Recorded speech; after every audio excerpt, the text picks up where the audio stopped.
This episode is brought to you by Casa, Humilde, Cerveceria. Shout out to los hermanos Lopez, born and raised in the north side of Chicago, in the Hermosa neighborhood to be exact. Everybody asks us, hey, where can I get some AMG beer? Hey, where can I get some Casa Humilde beer? All you got to do is go to CasaHumildeChicago.com, pop in your zip code. You're going to get all the locations. Go get some beer, go get some chelas, and go visit them at their new location out there in Forest Park. Casa Humilde Brewery, ya se la saben, son del quemado los pelados. This episode is brought to you by Frontline Autoworks, 1751 Albright Road in Montgomery, Illinois. All my people out there in the western suburbs, go check them out. Aurora, Oswego, Plano, Yorkville. Go get your car checked out. General Mechanic, they specialize in wheel alignment, transmission. They also do the Lyft and Uber inspection for all my drivers out there. Go check them out. You can make a scheduled appointment for an oil change for your AC recharge, 630-692-9704. Or feel free to visit them at their website, frontlineil.com. This episode is brought to you by Fry the Guy Designs, the man, the myth, the legend. If you need any kind of pictures, any kind of logo for a band, for a business, any kind of video, make sure you hit up Fry the Guy Designs. Follow him on all his social media, Instagram, Facebook. Make sure you tell him the Compas sent you, and he will gladly send you a smiley face. This episode is brought to you by M4L. Mufflers for Less. Shout out to my guy, the Mexican Jay-Z, out there at 3349 North Damon Avenue. That's out there in Chicago, Roscoe Village, El Rey del Norte. Váyanse a chequear el mofle, 773-348-2955. But don't let the name deceive you. My guy out there does everything. General Mechanic, from oil change to transmission to anything that you do, AC recharge, you call it. That's where we go. That's where Georgie went. Si escuchan la pedorra de Georgie, that's my boy Jose Cermeños out there at M4L, 3349 North Damon Avenue, El Rey del Norte. Chequense el mofle. Today's episode is brought to you by Aguacate Chicago. Create your custom garment with us. We offer direct-to-garment services for your business or personal needs. There is no minimum order required, and we can also assist with creating your logo if needed. Follow us on all of our social media platforms under Aguacate Chicago.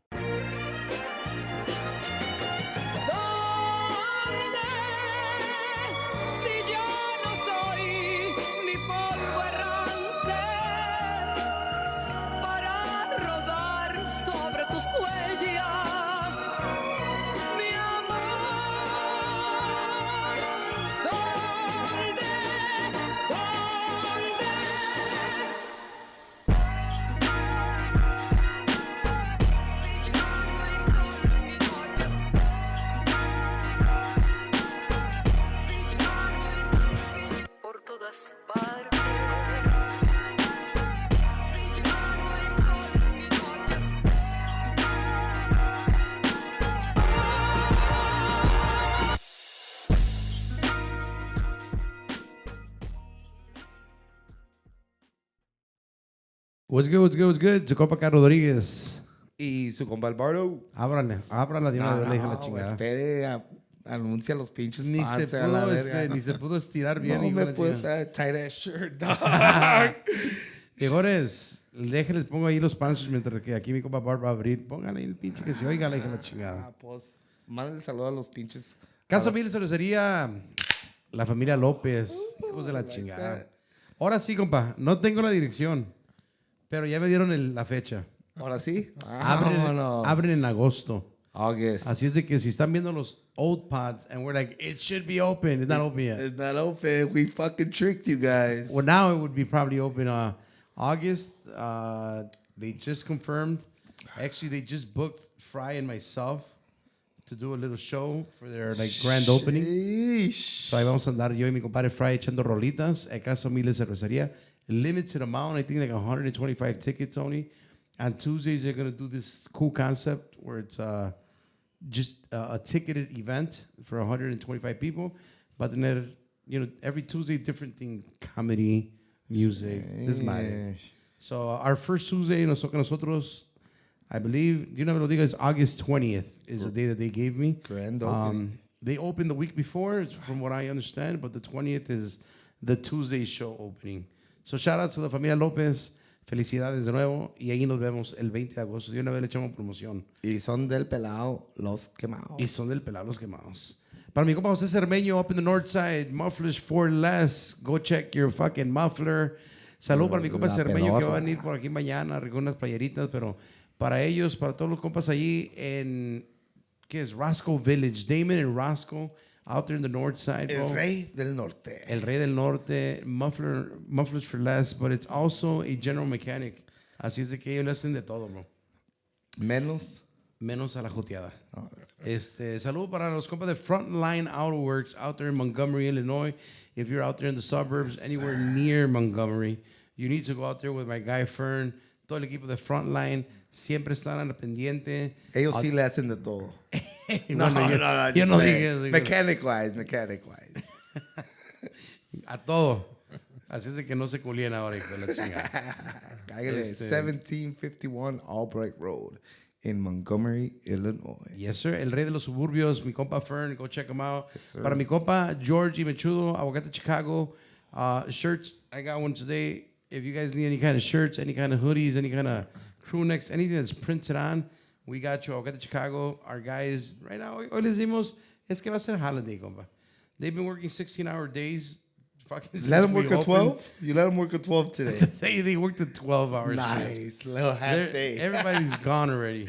Fucking Yes, assholes. sir. And they could wear pants today, so it was all good. Holy shit. También por ahí, saludo para mi compa Friday, the guy designs. He's actually here today sir. behind the mezcladora. He's there. If you guys need any kind of pictures, any kind of logos, any kind of marketing, Friday, the guy designs. He's the guy that we go to, obviously. But he's also the guy that did our intro, took our pictures, does the majority of the logos and pictures of the majority of the bands here in Chicago. Everyone. And he also won the Nozzle Cam debate as the best graphic designer in Chicago. Was that recently? It doesn't matter. Oh, it was this year. Champ. It was champ. The champ. Yeah. Yes. So he got the nod right there at Nozzle Cam. He was yes, sir. he led the fucking league with amount of logos. I think he had like 12 votes. Sheesh. A close second was Mechudo with 3. Yes. But shout out to Friday Guy Designs, compadre. I think that's it. Yeah. Salud para ellos, salud para todos los sponsors, viejones. They're all our buddies, they're all our friends. Si nos quieren apoyar. Oh, today we picked up a new sponsor. Picked up a new sponsor. The Trim Mobile Barbershop. Hell yeah. Go check them out. We'll talk about it right now more, but check them out on the screen behind us. He's going to be popping up in there. Ahí tal. Ahí está el pelado para todos los que quieran echarse un pinche...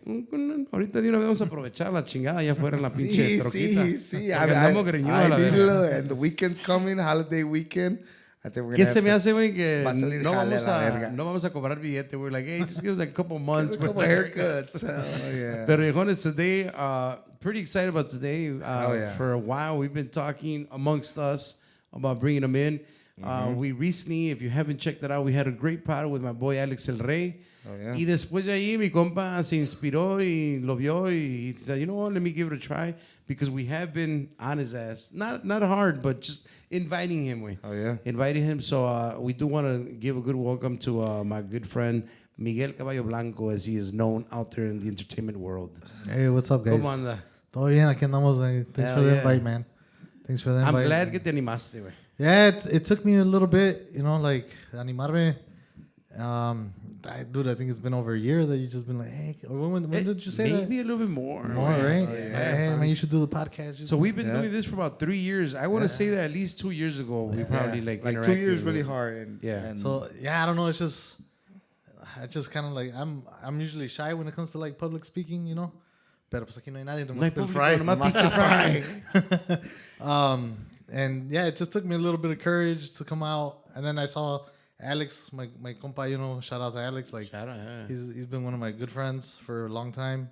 He came out, and then I saw his episode, and then honestly, there was people that reacted to it that heard that, I kept on getting mentioned. Yeah. And I had one of my guys, my other boy, Freshman, he's a DJ out there in East Chicago and Indiana and like southeast side, and he actually sent me. I was sleeping, I think, or I don't know what the fuck I was doing, and I get a message and I'm like, oh, what the fuck? And I pick it up, and I had no clue, I see like a picture of Alex on the screen. Yeah, and he's like, hey, bro, they keep on mentioning you. You should go do this, man. I would really like to hear like your side, and like shit. Your stories and stuff, because I know you got a bunch of good shit.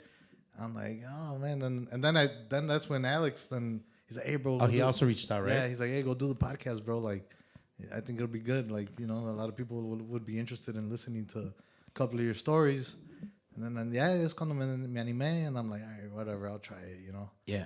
Yeah, it's just the fact that I've always been in the back scene of stuff, you know. Like, yeah, you're behind the scenes kind of guy. I'm always behind the and scenes. you've never done a podcast, but never done a podcast. I hardly ever do any public TV, any kind of that, you know. Yeah, talks or I nothing. always just kind of keep to myself, you know. Yeah. Well, wait. I think that it's you know, it's a good thing to bring you on, porque aparte de que you have a lot of stories, you also have like a lot of positive stuff that you did. Like, yeah, that I do want to touch on today. The podcast way aquí is very positive. It's you know, we're gonna touch a lot on the stuff that I personally, you know, saw from the outside to where you were working to. Well, you know, we'll go back from the beginning, you know, because I was just telling you right now that my earliest memory with you was when I was with Banda Real, and you were organizing like jaripeo / maybe like coleadero. And I remember that you had told me like, it was for Banda Real, and you're like, hey, what's the best price you can give me, man? I have the same last name as your band. I'm like, you're Miguel, Banda Real de Durango? But that's my earliest memory of you, eh? Like, you know, interacting and messaging and whatnot. You just surprised me with fucking, you had seen us at we just talked about it on the Nacho Pod, way, when we did the Lo Más Chingón de Chicago, Lo Más Perrón. Lo Más Perrón de Chicago. And we were talking about there was rounds. We won it. We won the final at V Live, but one of the rounds was at Noa Noa. And that's where you had seen us, right? I was, at the time, what year was that? Oh, my 2008? 2007? No, wait. No, más. Creo que es más. Más 2005? Maybe like 2000. Maybe, no, yeah.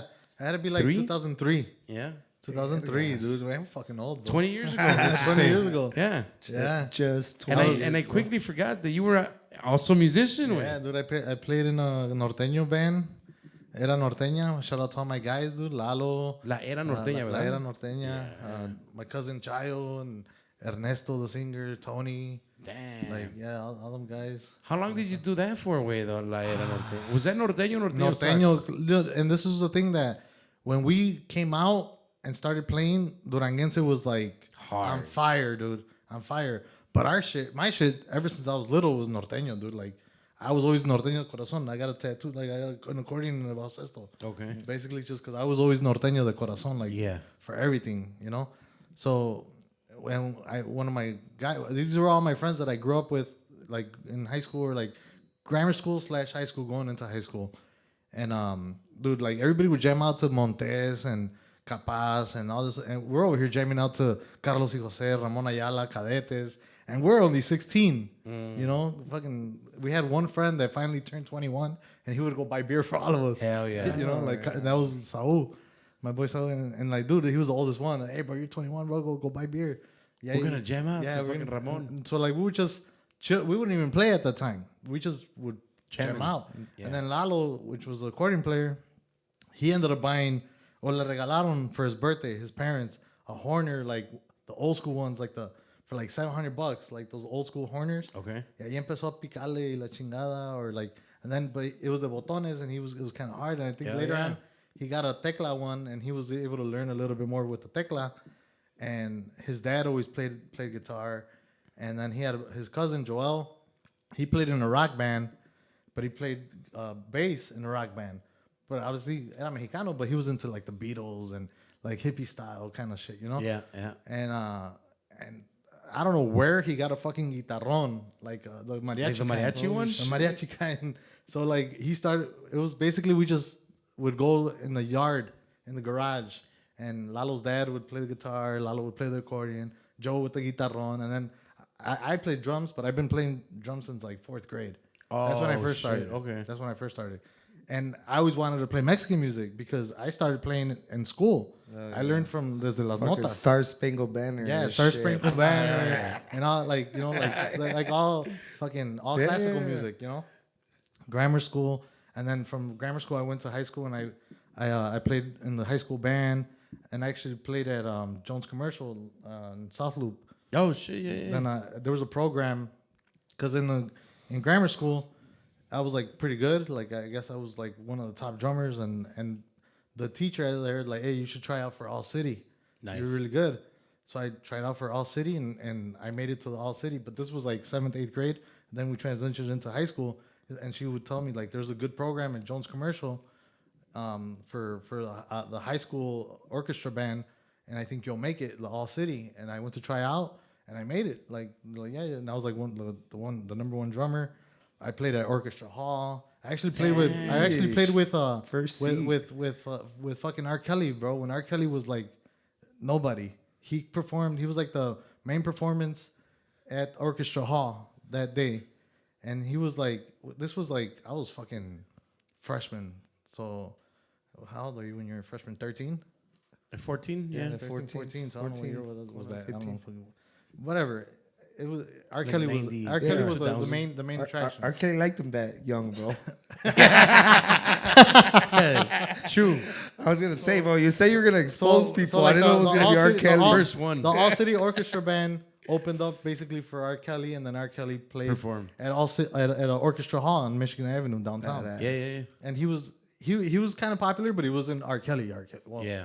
not R. Kelly now, but I mean, he was big enough to be in fucking Orchestra Hall as the main guy. And I didn't even know who he was. Like I was just like, all right, we're playing for this guy, you know.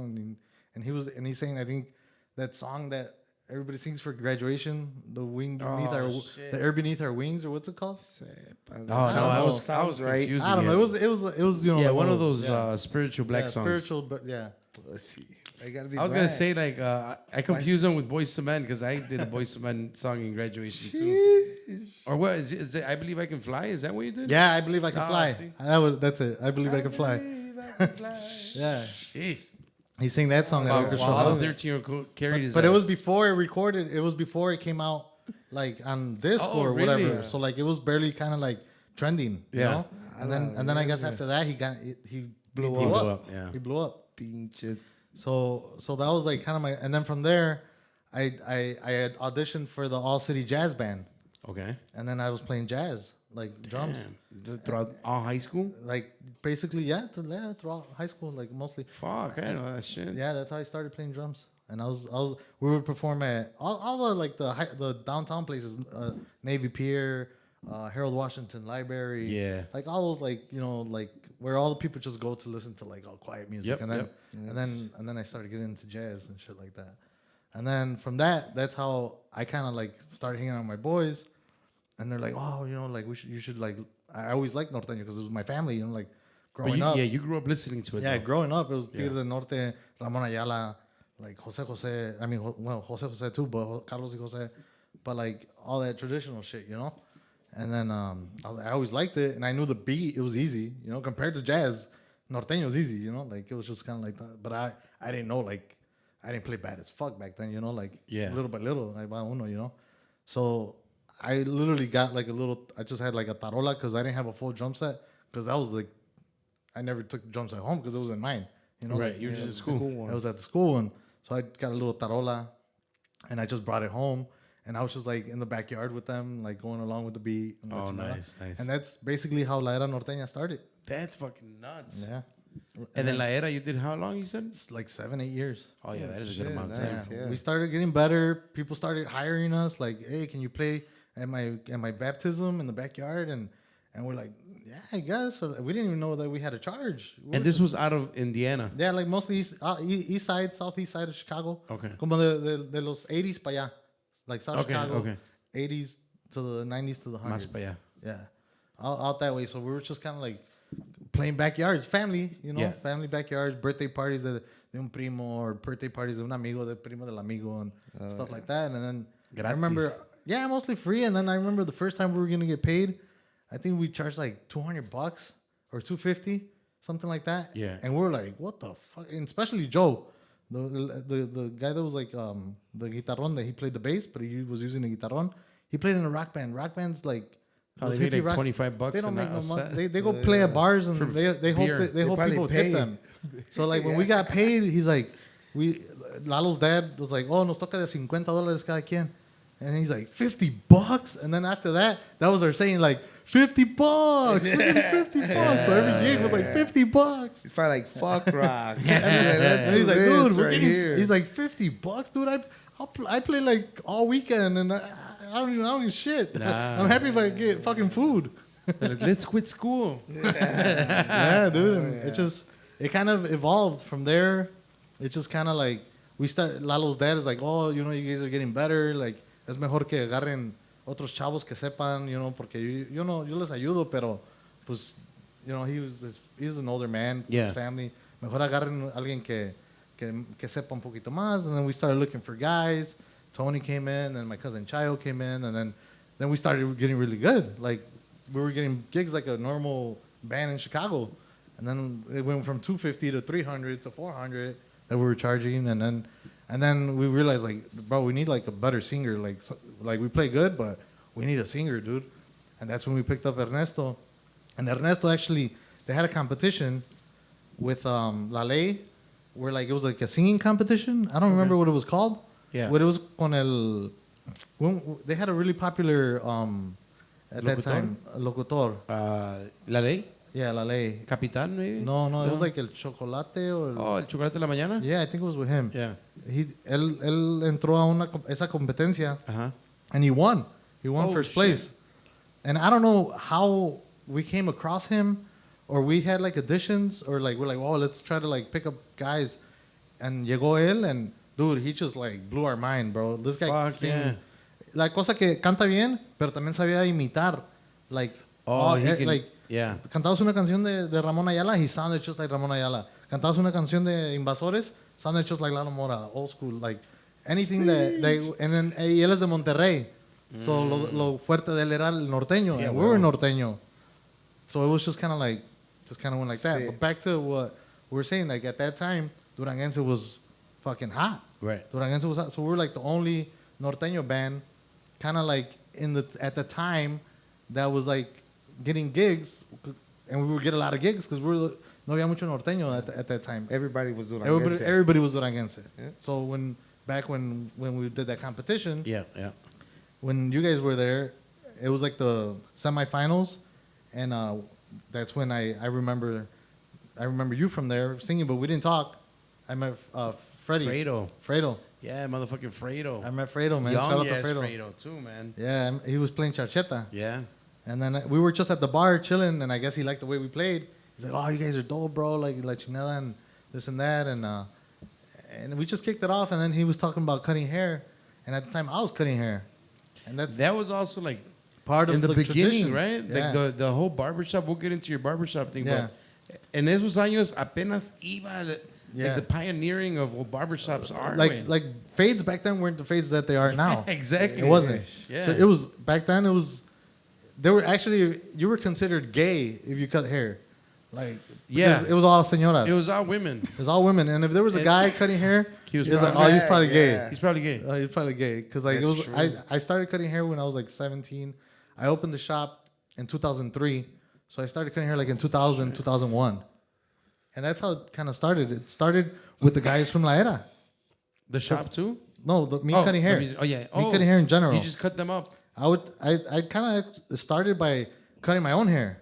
Okay. Because at the time, like I just needed a haircut. I didn't want to go with the señoras. There wasn't really barbershops. But then the old school reggaeton started hitting, like old school reggaeton, you know? So like you would see like these Puerto Ricans with the fades, you know? And antes it was just a fucking bald fade, a 2 with a 0. Yeah. So like I went to Walgreens, and they had the little kits that were like $30. That came with everything. And I bought a fucking kit, and I just started doing my own shit, you know, like with a fucking 4 on top, with 2, con los pinches mirrors. And then the guys would be like, "Hey man, who cut your hair?" I'm like, "I just did it myself." Like, "Oh really?" Like, "Yeah." Like, "I don't know. Like, you want to cut my hair?" I'm like, "I could try." But you just did it out of curiosity. Out of curiosity. Yeah, no. Like, I never, like, and then we would practice. Haz de cuenta que así un studio in my basement. It was usually at my mom's. Ahorita no. Okay. Thank you. Ahorita, and then we're like, I would just start, we would practice, and then the oldest one, Saul, would go buy a fucking 12-pack, and I would just start cutting their hair. Like, oh, we practice, but hey, wait, córtame el pelo, güey. Yeah. We got a gig this weekend. All right, fuck it. Y ahí estoy cortándoles el pelo todo. Till I started getting good. Then that's a whole different story. You know? Then it just picked up. Yeah. That's similar, bro. That's similar to Fredo, actually. Yeah. with the banda. We were just like, all right, we're going to practice. And like, all right, cut 10 guys' hair and shit.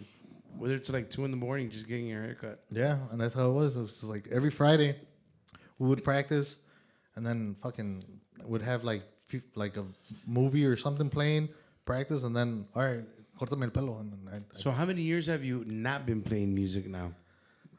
It's been a while since I've actually played because it seemed like after La Era Norteña, when we finally like broke up and called it quits, I tried like playing with a little band here, like looking into this, but the connection was so tight between us that it just felt weird playing with somebody else. You know, it just we did it because we didn't do it. We didn't do it because like we looked for it. It's just kind of like we're friends. We're like best friends, and then it was like a family thing, you know. And it just happened. So it's like we had to start. Like we were left basically like Lalo got hired to work for ComEd, and he makes great money now. He's still for ComEd. Oh shit! He probably owns it. Yeah, and I mean, and it got to the point where like, hey man, he was on call. He was on call for ComEd, so it's like we had gigs and. Hey, bro, we got to cancel the gig. They called me. I got to go to work. Shit. And he's like, bro, like, I'm not going to be able to do it. Like, and we're like, okay, so now what? Like, well, if you guys want, find another accordion player. But back in the day, accordion players were hard as fuck to find. Everything was, way. They were hard to find because, for one, norteño wasn't even in a style. It wasn't in. It wasn't in. Yeah. It wasn't in. Everybody played Duranguense. So, like, we're like, man, it got to the point where it just kind of gave up. We're like, all right, back then, way in that time, Mike Uribe Sr. would literally tell all the versatiles, me consta, because I've heard it, and back then he would tell them like, if you don't have a tambora, you're not gonna fucking get sets anymore. And everyone just like, fuck it, just put bring in the the tambora over. Pianos and shit, tambora, chinga su madre. Yeah, they turned. It was just a thing to do. They turned from grupero to correct to Duranguense. And the norteños did take a big hit, bro. That was. You know, we used to follow what now is Reno, LJ. Reno, but I met, back to what I was telling you earlier, like I became good friends with LJ because obviously we wanted it to be good. So we would go to Reno's practices. Oh, you would? Yeah, we would go with back then was Beto, Tremendos del Norte. Tremendo. It was Tremendos del Norte. But before Tremendo, LJ used to play with Los Haces. Jerry with his, yeah. So like Lalo, he wanted to learn a little bit more accordion. Oh shit! We were Los Haces. You guys would come to the hood, bro. And then LJ was the drummer. And the reason we met him, 10-year-old fucking and he was good back then. He's good now, and he was good back then. And we would just literally go there just to watch them. Right. And I would just sit there and watch LJ, and I'm like, all right, okay, cool. I gotta do this. I gotta do that. All right. Y me la pasaba. And then they became Tremendo. Correct. It was Beto. But then he left and went. They were Tremendos del Norte, and it was Beto, Tony in the bass, and then. En aquel entonces el baterista creo que era Chuyito. Maybe it was Chuyito, but I know LJ ended up taking his spot. And then the Bajosesto player was the guy that would announce for you all the time. Edgar Ortiz. Yeah. Eddie Ortiz. Eddie. It was Eddie. And then we would just go hang out and just like basically watch them. Yeah. And then from there we just got a little better. And then I was always the one kind of like trying to get the gigs. So that's how I transitioned from being a drummer to being a promoter, because it was easy for me because everybody just focused on playing. And since I was a drummer, it was kind of like I was always like the one that wanted more. And I'm like, bro, I want to play. I don't want to just play backyards anymore. I want to play a V Live, bro. Back then it was OK Corral. It was not even V Live yet. Yeah. It was OK Corral. I'm like, I want to play OK Corral. I want to play at Los Globos. I want to play at fucking Casino Tropical, like Los Marios and all that shit. And I would look for it. Like I would go and like, hey, I finally got something. I got something. So little by little, I started knowing who the promoters were. Right. At all the places. And then Mike Uribe Sr., he finally got us to play at OK Corral, which was like, for us, it was like, the pinnacle, bro. Like playing at the fucking Aragon. Like we're playing at Allstate Arena. If you got to play at OK Corral back then, which was the V Live, that place was like the place. The place to fucking play. It was the hippest place. It was the fucking place to play. Yeah.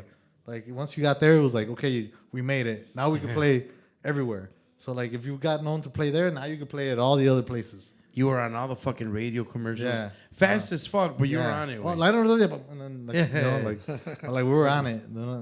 And I think we played for free the first time. Obviously, we had to play for free. Just to, How much do you fucking miss music, way? I mean, music being such a big part of your early life. Music, it's always going to be performing. Performing, music, yeah. Like I enjoyed it, I feel like my life has always been etapas. You know, you do something and then it's over and it's like, all right, let's move on to the next. You know, and then the only thing that I'm gonna do for the rest of my life, and I can tell you that right now, is cut hair.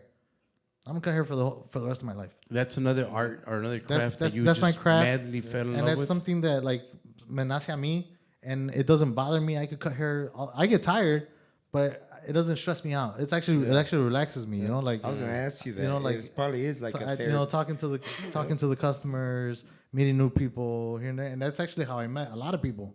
I've met so many people just cutting hair.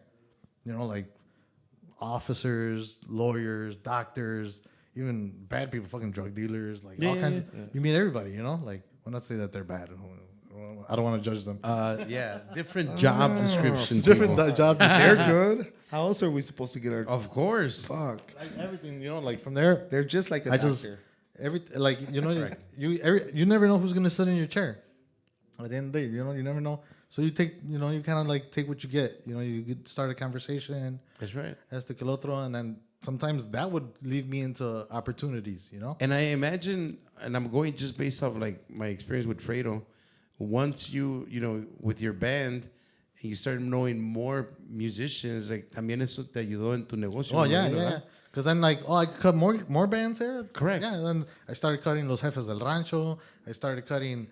There you go. A bunch of Yeah. like nonstop. You know, like a bunch of people, and it just kind of like. Was there a lot of shops way back in No. that day in your neighborhood? Well, in my neighborhood, there was only one guy. His name was Danny, and I worked for him when I first started. Like before I opened my own shop, I literally like there was one guy. His name was Danny. He was Puerto Rican, and when fades started being popular, like in 2001, everybody would go to Danny. I'm talking about everybody. Like the whole neighborhood, the whole east side was going to Danny. Like he had a little shop, and he first started at a salon, Luchas. It was called Luchas Salon. And then everybody would go there, and then he opened up his own place, which was like, there was like a traveling agency, and it was on the second floor. You had to go up the stairs. You literally would go there, and antes no había citas, güey. There was no appointments. No, first come, walk-ins. first walk-ins. First come, first serve. You would go there. He would have 20 guys Already there waiting.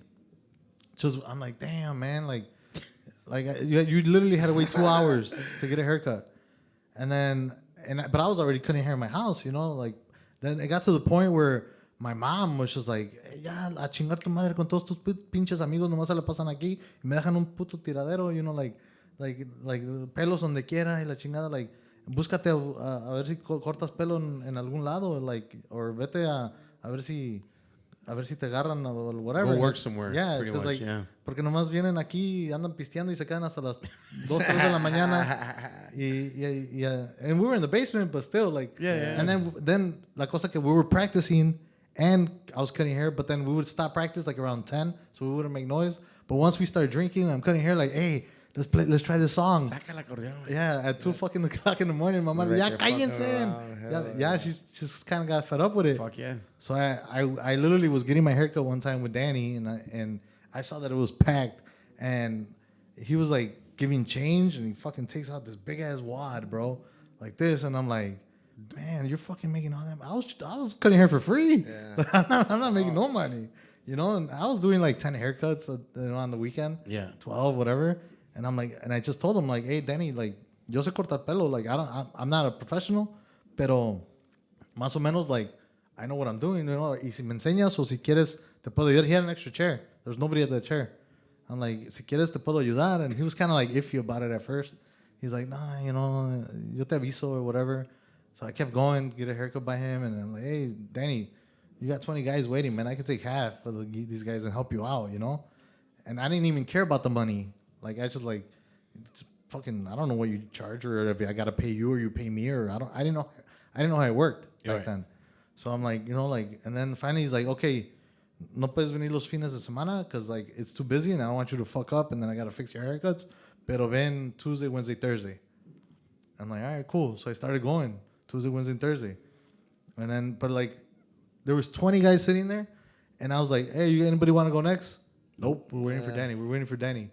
Dude, I would just literally sit there on my phone. Like, not even on my phone. Because back then, we didn't have all this shit. You know, we had Nextel's chirp, whatever. Chirpy motherfucker. We didn't even have internet to look at back then. And I was literally just sit there, man, and I'm like, fuck, like, there's 20 guys sitting here, bro. Like a 2-1 is not that hard. Like, it was regular fades back then. Yeah. As long as the lining was straight, that was all that mattered.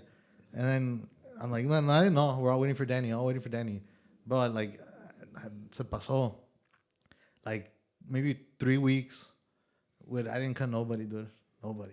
Then finally entró una señora with like 2 kids.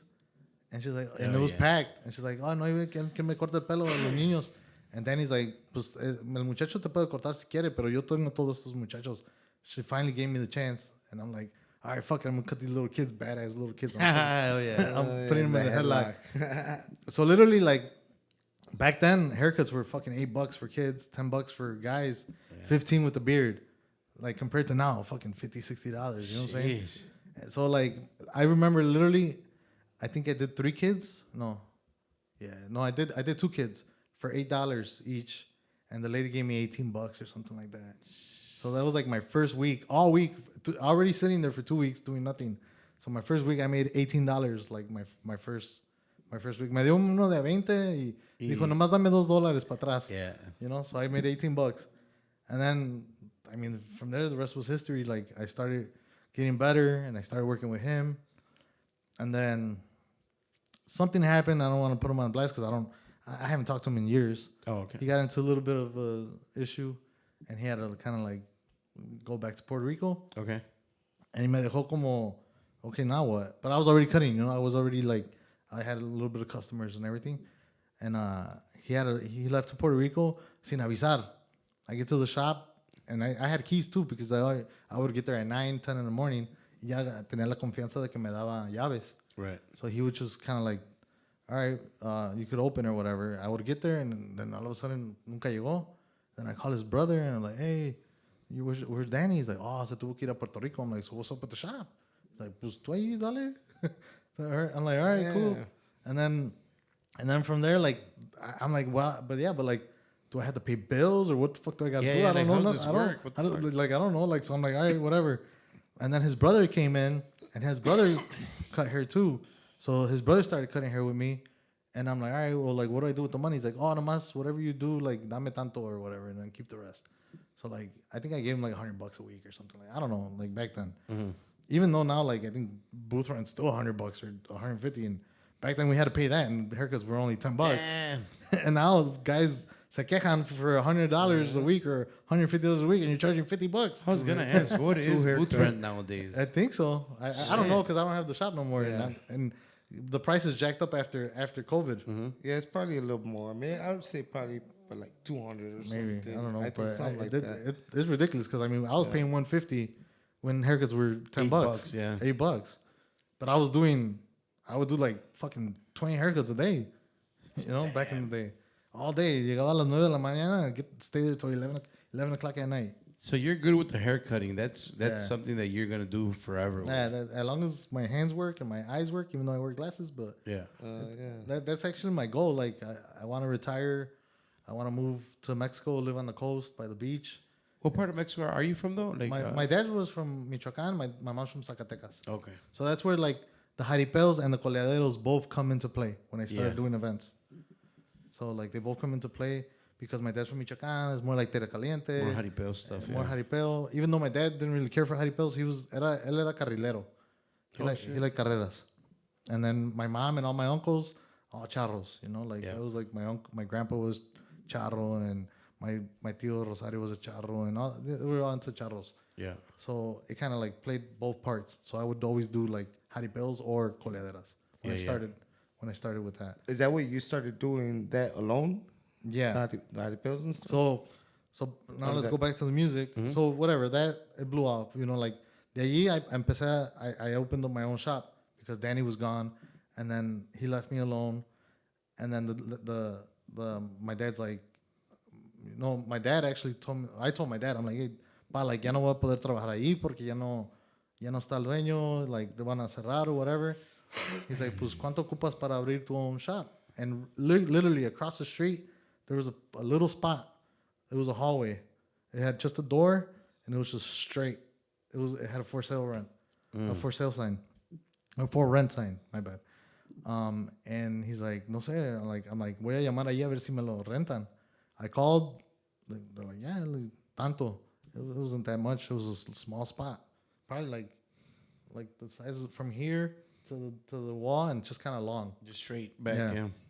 And I told my dad, I'm like, pues, all I need is a mirror. Back then we didn't even have like the stations. It was just a shelf. I'm like, pongo una pinche tabla ahí. Para poner mis cosas a la Una verga. tabla, un mirror, una silla, la silla And a la chair? más cara. Yeah, you were gonna get your chair Yeah, and shit. and he's yeah. like, pues, lo que ocupes, yo te presto el dinero, yo te doy el dinero. Nice. And then I had to go downtown to see what I had to do to get my license, and then I had to go to school. Barber school. Yeah, and then so like all that transition, and then from there, boom, like I opened up the trim back in 2003. Sheesh. Till basically that's a whole different story till COVID. But Yeah. I mean, I got to the point where like we were packed. Like I was like Danny, 20 people waiting, and it was me, 20 people waiting. Right. In And the a hallway, chilling. In the hallway, little by little, it was just being by myself. And then I got one of my other guys, Juan Gonzalez. Shout out to him. He was the first guy that started working with me, and he just came in one day. And then next thing I know, I've had like 5-6 barbers, and then I needed a bigger spot. I moved to a bigger spot, and then same thing. And then it got to the point where the trim was like an idea. Like I thought about the name, basically from the movie Barbershop. When there's like a scene where like Ice Cube is like with Lester Wallace, and he's like, "Oh, I'm gonna open up a shop. I'm gonna close it down, but I'm gonna make it close down the barbershop, but I'm gonna make it into a strip club, and it's gonna be called the Trim, where you can come get a trim and get some trim." Shit like that. So that's where I got the name. No, So, I mean. Yeah, so like, and then from there, like, it became we were the most popular barbershop in the area. Like, if you got a haircut, you had to go to the At the Trim. gym. Obviously, después abrieron other shops, you know, Yeah, yeah. and then you know, McDonald's sponsors. The new sponsor. The so gym. from there, it just kind of came up. But I guess that was a little bit of the story of the whole barbershop, because I know we're here mostly for It's for cool. bro. music. No, but the bro. trim de todos modos, como te dije, I mean, that's the one thing that I wanted to talk to you about was all the things that you've done, way. Porque al fin del día, I bring up to my compa, like, oh, who should we have on? I love having people on that just did stuff, you know? That, right off the bat, like the little things, your dad apoyándote. We've talked about the importance of family support.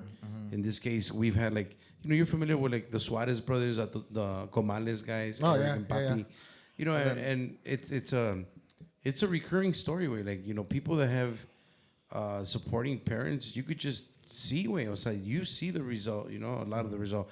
You guys are all go-getters, fucking, you guys are on it, Y por eso yo dije, nah, tú puedes hablar de todo, güey. Aquí, obviously we met you through the promoting more.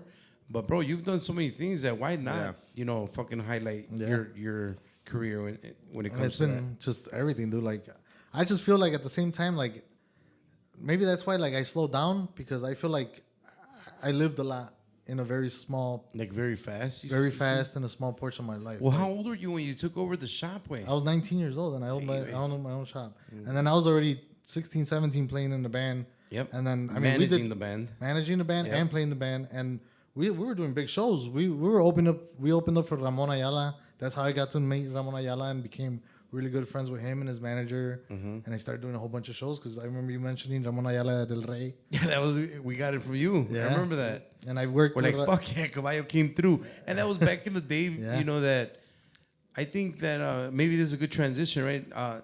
Throughout our whole lives and the whole promoting, we've talked last time, like a little bit of the Viva, and how when you're not in Viva, back then, it was a very tough way to get artists, big name artists, because they were all going through him. Yeah. And that's something that we talked about with And I think Alex. that's what kind of helped me out in that aspect, was because I was in Indiana, or like I was closer to the south side on the border of Indiana. Yeah. So that doesn't work. So like the fact that, and then it was honestly like we still live in Chicago. It's still Chicago, but we're on the border. Like basically where the Horseshoe Casino is at. Yeah. That's where Indiana starts, and that's where my shop is at. Like right before the Horseshoe Casino, but it's still Chicago. It was Okay. still it's southeast side, still Chicago, and a lot of people think it's East Chicago, Indiana. Like, no, East Chicago, Indiana is still further out. We're the east side, which is different. We're still Chicago. Are like, you like the Avenue O? yeah, and all that Avenue. shit? My mom, 104th Avenue J. Okay. It's like Avenue J. But that's still H, Chicago. It's all Chicago. It's all Chicago till you get to 130th. Okay. Or no, 135th, because then it turns into Hegwish, but Hegwish is still Chicago. I love it. Yep. And then it turns into Burnham, and Burnham, yes, now it's a whole different city, and then Cal City, and then you go on this side and you pass the border into Hammond. But yeah, Yeah, well, you're the one that got us Ramon. yeah. Going back to Ramon. So we started with La Era. We I don't know how we got into the Horseshoe Casino, but Ramon Ayala performed at the Horseshoe Casino, and I think there was a promoter named Rudy, I believe, that was from East Chicago, but he was Tejano. And in East Chicago, Indiana, there's a lot of Tejanos. Tejano music is big in East Chicago. I don't know if it's as big now, but back then it was big. It so was, like anything Tejano, like Michael Salgado, Ramon, Los Palominos, like everything was like popping as long as it was Tejano, because they would have Tejano nights. Okay. There was like halls like Unión Benéfica, but there was also Duranguense, because Duranguense was hot, Yeah. right? So like La Unión Benéfica would have Horóscopos, fucking Diana Reyes, Show Revelación, and it would get fucking packed. But then they would have other nights where it was like Tejano night. So they would, and then back then they wouldn't even take bands. It would just be Tejano night with a DJ playing Tejano music. Oh, shit. So there was no, like, people, no había un promotor que les trajera esa live. The actual, The actual bands, live. Puro DJ tocando Tejano Tejano music. y lleno, güey. Yeah, and it would be packed. Like, but it was $5 to get in, Yeah. $5, $10 to get in. And Tejano, like Tejano music, people dancing more like Tejano style. Yeah. Like music. So they throw that concert at the Horseshoe, or I think it was the Empress back then. Or I think it already transitioned. Because when it first opened, it was Empress Casino. Okay. It might have transitioned to Horseshoe back then. Well, whatever. Toca Ramon Ayala. Somehow we opened up for him. Bam. And it was like our fucking like, holy shit, dude. We Oh, fucking yeah. made it. And then at the Horseshoe, at the venue, it's like Rosemont Theater. Yeah, it's a beautiful place, I yeah. think it's even nicer. But, and that's why I'm wearing the fucking Ed Hardy. Damn. Gerardo Ortiz, which is another story that we're going to get into. Fuck yeah. Gerardo Ortiz plays this Saturday at the Horseshoe Casino. Oh, yeah, he does. Yeah, Correct. which I'm thinking of being there. Nice. And since Corridos Progresivos are in right now, gotta be there. I'm like, I had to bring that Hardy, Fuck bro. yeah, bro. Pantalón camuflajeado. Bro, I see no, like, este güey que se vino con todo el pinche caballo, And güey. that's actually Trending. Gerardo Ortiz is actually the beginning of where like I kind of got recognition in the whole industry with everybody else over here in Chicago, because Indiana or East Chicago or Indiana or Southeast Side is like a whole different world, bro. Like, it's not like the people over there, like, we come over here, but the people out here don't go over there. Correct. Like, so like we want to go to a baile, we had to come to El Rey. We had to come to Merenderos. We had to come. So there was nothing over there. And still to this day, there's nothing over there. I think I was the only ballsy guy to actually like think there was going to be something there. Like, you did some events out there, obviously, right? Yeah, I did. Yeah. I did a lot of events out there, and I actually did really good. But I knew I had to know how to target the people out there, because they're not like over here. It's not like, and that's where the story of Gerardo Ortiz is gonna come. Over there, I had a target. It was more like a Tejano crowd. It was more of an older crowd. Yeah. It was more like the young people over there back then. If you listened to banda and you were young, you were a weirdo. Like, you were like not cool. Like, so if you were in high school and you listened to banda back in the day, even though the whole school's Mexican or Latino, like it wasn't cool to listen to banda back then. So it was like really hard to target the young people to go to these events. Like, younger people really didn't go. So you had more people like my mom and like her friends wanting to go to these events. Right. So for me to like figure it out, I had to hire older bands. I mean, I like the younger shit, but like, I'm like, fuck it. I mean, then I started having a feel and liking that style of music too, So like I said, back to Horseshoe, we opened up for Ramon, and the first person that I recognized there at one time was El Cocho Abel. Okay. And that's why I remember him. I didn't know who he was. He didn't know me. I just kind of said hi to him. I knew he was from the radio. And I'm like, hey, Cocho, quiero contratar yo a Ramón para un otro lugar aquí cerca because I know it was going to be good. And he's like, ¿cómo le hago? Y like, oh, pues no sé. Like, he was just kind of like, didn't know who I was, you know? Yeah, like, yeah. He didn't, but he was kind enough to like, si te quieres tomar una foto, vente, or whatever. He took, and I ended up backstage somehow. No, wait. No, that was the first time before we opened for Ramon. This is before you performed. Yeah, because he played at the Horseshoe twice. So this was the first time. I'm like getting fucking lost. But like, You mixed them up. They yeah, so like he performed first before we even played with him. Yeah. And that was my goal, actually, for us to open up or get his contact somehow. Right. Because I knew that Ramon was a big thing in Indiana because of the Tejanos. So that was the first time I met El Cocho, and then he took me backstage. I met other people, and then I finally got to Ramon, took a picture, and then I was always looking for people's numbers. Like, I need to get somebody's number. I need to go, whatever. Somehow like that, I met the guy that hired us. Then for the second time Ramon came to the Horseshoe, that's when we opened up for Ramon. Right. And then through that. So then I started getting friendlier with Ramon, friendlier with Suniga, Frank Suniga. Yeah. He's who I don't know if he's still his manager now, because I think they had issues with the whole tour now. And The last one? yeah, you know how he canceled he was canceling tours, and then the last what was it called, el final de un principio, I guess that's the name of the tour now. The one, this last one right now? Okay. So they had kind of canceled all the shows because they had issues with the manager, which is a different manager. It's not Frank Suniga. Okay. But back then it was Frank Suniga. So finally, whatever, I get to meet him, and then I get really friendly with them. I finally do a show in Indiana. This is before the big show. Like, that kind of blew me up with Ramon. I did a little show at a hall, or I helped somebody get one. Ramon came, whatever. We did that. We did a couple of shows here. I don't know. At the end of the day, I did a total of, I probably did 50 shows total with Ramon. Holy shit. In total, like with you guys, and then Yeah. it just kind of became like normal, you know, like, oh, like, and then te agarran confianza, you know, like, okay, we already went with Miguel, we'll go again. There was a time where they opened up a soccer dome in the east side, like a couple blocks away, and that soccer dome, they were friends of my dad, Garibay and Chava Arias and like Checo, and there were like a bunch of guys that were construction workers, and they were all friends with my dad, and they all se juntaron todos, and they opened up a soccer dome. Okay. And they were doing pretty good with the soccer dome, but they had a liquor license, they had and it was huge, and Garibay was like, man, yo quiero hacer bailes, yo quiero hacer, you know, like. Was that a lake station or no? No. That lake station comes with Gerardo. Okay. When my story with Gerardo when the first time. So Dale, like, dale. I start doing events at that soccer dome, and I would tell them, well, como qué música quieres? Like, let me see who I can get. And then they start with like, oh, pues tráete a los bondadosos, tráete a los muecas, tráete a los terrícolas. Yeah. Because they're, you know, like I That's said, their the shit. crowd over there is it's a whole different game. It's not, while you guys are bringing Tito Torbellino over here, I'm doing los muecas and los bondadosos, los Johnny, Sagitarios. los Sagitarios over there, you know. And the first event we did was Valentine's, 14 de febrero, los bondadosos, Sagitarios, los muecas, and I'm like, all right, I'm gonna bring these bands. I don't know, dude. Like, I somehow back then it wasn't even Facebook; it was like MySpace. Okay. And I met this kid. His name was Arturo Linares, and his dad was the keyboard player for Los Freddy.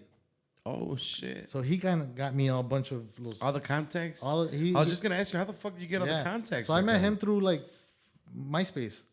I'm like, and I don't know how, somehow, but he's like, yeah, mi papá toca con los Freddys. I'm like, oh, pues, ¿cómo le hago para traer grupos para Chicago? Like, yo te los consigo. And then I'm like, all right. So he would tell me like, oh, estos grupos. And they were cheap back then, you know, like, I mean, these grupos were like already played out. Like, they were never going to come to Chicago. So that was my advantage with Viva. That's why, like you said, it was really hard to get groups. I was out there. Ivan didn't give a fuck about that whole area. You were too far. I was a little bit too far. And then I wasn't bringing Gerardo Ortiz. I wasn't bringing what was popular. I was bringing the bands that he didn't give a shit about, you know? He didn't care for them. But allá me estaban jalando. So we did that event. for 4th of July at the Soccer Dome. Dude, I shit you not, I probably had like 3,000 people, bro. What? Shit. Bondadosos, Los Sagitarios, Los Freddy, and Los Tucas, something like that. Yeah. It was like old, like pa dormir, pues, pa viejitos, like. Ah, huevo. But then I started liking the music, bro. Like now, to this day, I'll still fucking put on Pandora and get tired of playing banda or whatever corridos, and I'll throw on fucking Yonix, and I'll throw on like, you know, shit like Pasteles that. Verdes, Pasteles all that Verdes. shit, yeah. I brought Pasteles Verdes. Yep. I brought all those bands, man. So and then finally there was another event that was like when I got Ivan's attention, because Ramon Ayala like was gonna play over there with me, and I guess I don't know, somebody told him like, hey, you know, like Ramon Ayala is gonna play close to Chicago, y la chingada. It's not gonna be Indiana, because it was always Indiana, like Lake Station. I did a show in Lake Station. I did a couple shows with Ramon, but that was like the closest I was gonna come to Chicago. As long as I didn't touch Chicago, I was fine. Right. But and then he's like, no va a pasar nada, no va a pasar nada. Like I didn't hear it for myself, but people that would tell me like, oh, like he knows that you're throwing this event, but he don't care. He He's ain't like, worried about it. whatever. Like it's Ramon Ayala. At that time, like, you know, I don't know if Duranguense was still popping, kind of whatever. Yeah. He didn't care about him. I'm like, all right, fuck it. I did Ramon Ayala, dude. Another fucking banger, bro. Like 3,500 In the same soccer dome. at the Soccer Dome, dude. Nice. Like, it was slammed. I think there's still YouTube videos of it. Like slammed, bro. Like I'm talking about slammed to the where like, and then next thing I know, like, and you know, and at the time I became really good friends with Juan Carlos de los Cementales. Oh, yeah. Yeah, because he was actually my first ever like event. First guy you ever booked like that? Like booked that was un grupo más conocido. Más grande. Because the first, I didn't even start with bailes. Lo mío era los jaripeos y los coleaderos. Right. And that's how I started. I started my first jaripeo. No, it was a coleadero. 2007, 2008. That's when I did my first coleadero. And I didn't know shit. Like I knew about like the charro thing because I would ride horses since I was little. My dad was really good friends with Los del Consuelo, and my dad was more into caballos de carrera, and he wasn't really. So I kind of was like, man, you know what? Like I want to throw something. I want to do something. And this is before I did any events, before bailes, before anything. Like when I first started, and 2007 is when I bought my ranch, because I always wanted horses. I always wanted a ranch, and since I opened up the trim. When I was 19, I had no bills. I still live with my mom. I was making $1,500 a week at 19 years old, stacking it underneath my fucking bed in a fucking shoebox. Hell yeah. You know, next thing I know, like I have 50 grand. You know, like I was like, What the fuck do I do now? So like I bought like a foreclosed house for like $100 grand. Okay. In Whiting, Indiana, and I lived there for a little bit. I sold it. I doubled my money, and I'm like, man, I started looking for ranchos. I always wanted a rancho. You wanted a ranch. I always wanted horses, and like, you know, because of the name, y la chingada. And I was just, since I was little, my thing was caballos. Like I had pictures of horses. To this day, I have pictures of horses everywhere. Nice. You know, so like, it was, I bought the ranch. I moved out there. I lived out there for 8 years. And then I was like, man, I'm out here in Los Ranchos. I would go to little ranchos here and there, hang out with friends and drink. And I'm like, man, there's got to be something that I could do out here to make business besides cutting hair, like con los caballos or something, you know? And I'm like, man, you know what? At that time, this was like 2008, 2007, coleaderos were like popping. But it wasn't about the music.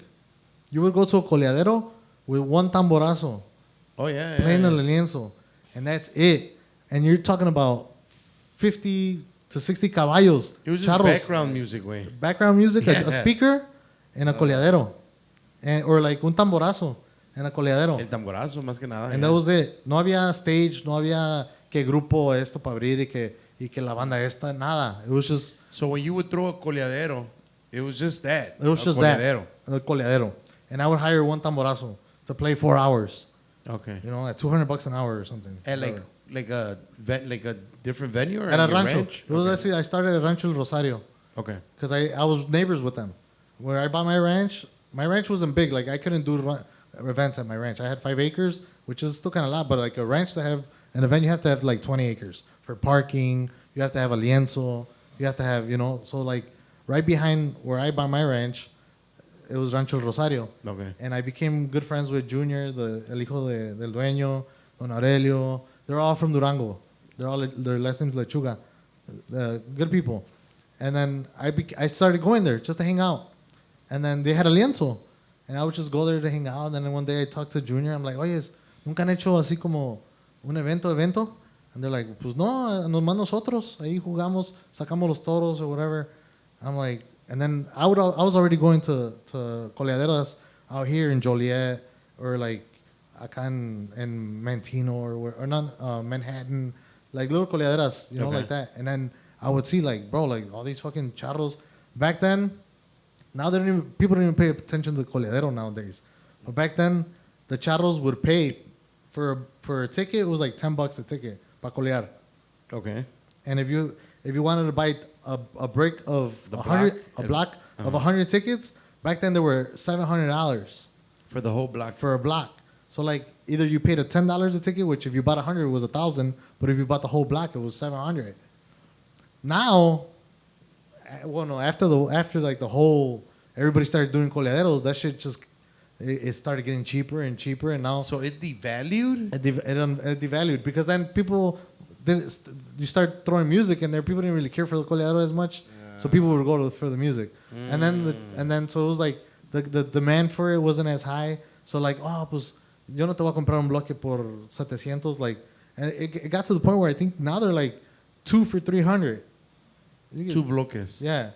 But is that more? You think it also has a lot to do with just like there's no new generation charros or whatever? It's It's just because like it became more about the bands. It became more about a baile. But like the new generation didn't want to be on horse and shit. They do, but they don't really care about Colear. I even been in this coleadero where there's competitions and there's younger kids like, what the fuck are they doing? Like what? Like they're just pulling the tail. Like they don't really get the concept. Yeah. Dude, we had talked about it with Ivan Silva, and I'm like, I think that we're very near for the new generation of like Mexican kids that are into the coleadero that they're gonna stop it. Way the cruelty of the yanking of the tail. And they're all already that on that. They're on that. Yeah. They're on that. But it was antes era negocio, güey. Antes era negocio, güey. Del puro coleadero te ganabas, and then that's how I met Mickey Villanueva, and that's how I started meeting Ivan from Plebada. Because I think, if I'm not mistaken, Ivan, Mickey Villanueva, and Saturnino from Almaraz Promotions or Zacatecanos, they did the first ever Sábado de Gloria. Okay. If I'm not mistaken, I don't know if you remember that. If it's the one that Herradura? Yeah, Herradura. Okay, yeah. And that thing was like epic. Yeah, that was like, I think that was like the big fucking separation of generations. Yeah, man. that was epic. Like that was the first Sábado de Gloria. Yeah. And it was like fucking insane. And I think obviously it was Ivan from Plebada. Yeah, it was Ivan. So for sure. so that's kind of like how I started getting more involved with. You went to that? Sorry. Yeah, I think I was there. Okay. And then I wouldn't talk too much with Ivan. I would talk more with Ivan from Plebada. I would talk more with Mickey and then porque yo quería rentar toros. Okay. So like my interest was like I needed to rent bulls so I could do my coleaderas. Yeah, you want to get that contact. And I didn't know how to get fucking bulls. So I'm like, where the fuck do I get bulls? And then people would start telling, habla con Mickey or habla con Enrique Ibarra. And these are all guys that are all just all rancho guys, Like Enrique Ibarra does caballos de carrera. Correct. And they're like, they'll point you to the right direction. But literally, when I did my first event, my first 2 events, I did everything by myself, bro. By myself, like from scratch. Like to the point where I tried to look for the toros. I had to look for porta potties. I called to see who would fucking rent me sounds. I had my parents fucking making tacos. So like I didn't even have a taquero. Like I just told my mom, voy a comprar una caja de arrachera grande y nosotros hacemos los tacos, chingue su madre, like. And I had my tío selling beer in the buckets. I had everything. Like, it was just me. Like, I didn't have a team. I was like a one-man team. I had friends that helped me here and there. Eventually, I built a team. But when I first started, it was just me. Like, me calling everything, doing everything. Damn. From Hell yeah. Respect, bro. So, back to, like, That's how I started. Yeah. And then eventually, like for me, it was more about. It wasn't really about. It was the music, but it wasn't the music. It was more about the coladera. And then obviously, like I started getting recognition with the bands. So I'm like, man, I'm gonna start bringing some bands. But this was all on that side. Like the ranchos, like we mentioned Consuelo, it's all the way over there. You know, it's on that side. Yeah, nothing near here, the city. It's in the south side, southeast side, Indiana, Right. rumbos de allá. So that's how it kind of started. And I just started little by little getting bands. And then Juan Carlos from Cementales, he actually reached out to me. I was cutting hair at the barbershop. My phone rings. I didn't know. It was like a California number. I answer it. Oh, hola, ¿quién habla? No, soy Miguel. Oh, oye, ¿tú haces eventos? He's like, yeah, who's this? Oh, Juan Carlos, soy de Cementales. At the time, like, I thought that was like, holy shit, some fucking famous ass niggas You're coming. like, El Árbol de la Horca. Yeah, I'm like, damn. A Like, ver, this was cántanos. before Ramon, you know? Like, we were playing, opening up for Ramon, but like, Ramon won't call me to fucking ask me to fucking, you know, do something with him. So, I mean, now he's like a really good friend of mine. But at that time, Los Cementales were like, they were hot. El Árbol de la Horca was hot, you know? So, like, It he's was like, the hottest, man. yeah. So he's like, hey, vi un flyer y agarré el número del flyer y pues si quieres hacemos un evento o algo así. And they were my first band that I actually got. This was 2008, 2000, whatever. And we did good. We did good. El Rosario. El Rosario. And then from there, I just felt like I needed something better. There was just like a little lienzo. There was no stands. There was no, like, it was more like a rancho, you know? It wasn't like an arena. Yeah, it was like a private Yeah, thing. and I'm like, man, like, this is getting serious. Like, I want an arena. I want where there's bleachers.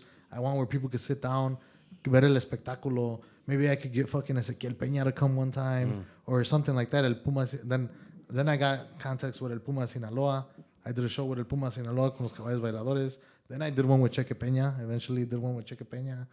And it just grew from there. And then back to like the soccer dome, I was doing both. I was doing the coleaderas and then the romanticas and all that at the soccer dome. Fuck yeah. And then I did the Ramon Ayala when Ivan was like, don't worry No about va a pasar nada, No va yeah. a pasar nada. I fucking slammed that place with like 3,000 people. And then Juan Carlos from Cementales, he opened up. It was, I got a Cadetes, like one of the fake Cadetes, because there's like 100 of them. Oh, yeah. So the package was good. It was Cadetes, it was Cementales de Nuevo León, and Ramon Ayala.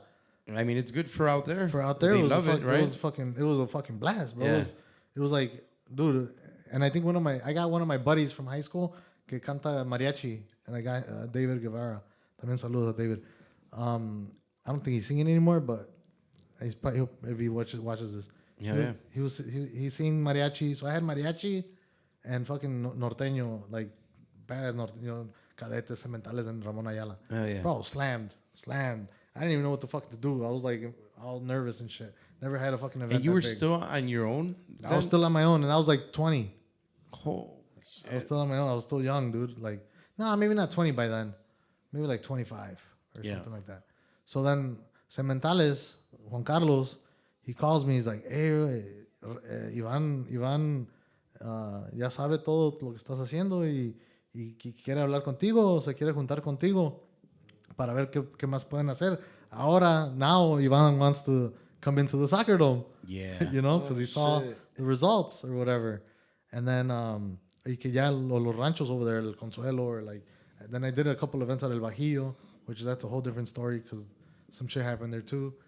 But El Bajillo's dope as fuck. Did you ever go to El Bajillo? I have not been to it. El Bajillo, ese pinche lienzo is probably the best lienzo in all the Midwest area. But then I did Cheque Peña there. I did El Puma de Sinaloa there. And then Chuy Lizárraga went there, but I think Enrique Ibarra did Chuy Lizárraga there. And then they did El Congreso Charro there one time, 3MB.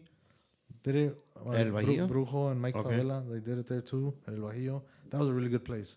But then some shit happened there. And then we couldn't do nothing no more. But then, finally, Juan Carlos was like, hey, deberías de ir a las juntas de Las Vegas. So I didn't even meet Ivan here. Ivan's been here for years or whatever. Right. I knew who he was. He finally started getting to know who I was because I was making noise and bringing groups or whatever. And then he's like, vamos ve a Las Vegas, güey, para que conozcas a más gente. So Juan Carlos was the one that invited me to Vegas the first time ever. I think this was 2014 or something. I gotta go to the bathroom, bro. Can we cut it? Yeah, we can take a quick break, man. Yeah, all right. Hell yeah. I forgot to tell you about that. We can take breaks whenever. No, no, fuck. No, we're at Vegas. Vegas, yeah. First time we went to Vegas. Take your time. That fucking. I'm high as Oh, that fuck. shit hit you? Yeah. You know what it is, man? We've done it already twice. And we'll take it, and we're chilling, man. And it's like, we'll take it like at 11. And we don't feel it till like. I'm relaxed as fuck. Yeah. I'm relaxed as fuck. I just wish I wore that shirt. I feel all like tight and shit. I just keep pulling it. Yeah, kill it. I'm high as fuck.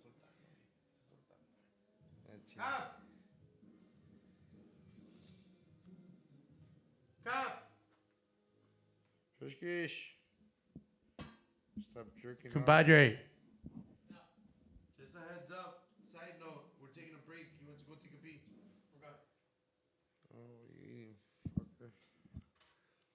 Where we at? What time is it? It's 9 way. We're an hour in. I mean, it don't matter. They can just cut it together. Faggots, cut this shit.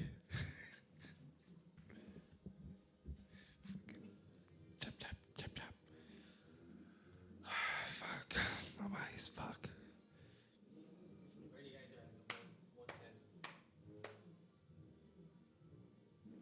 Hey, well, I didn't know all that. I didn't know a story like that. Damn, that's badass. I like this lighting in the booth. Oh, yeah? I like you. Did you grab the third one or no? No.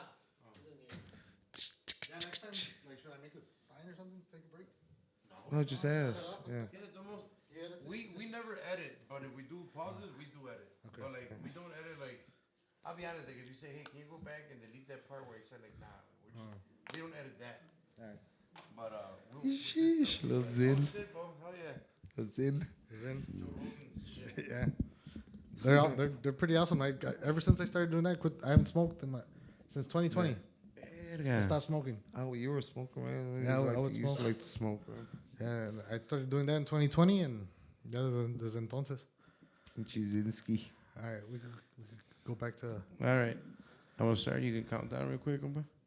5, 4, 3, 2, 1.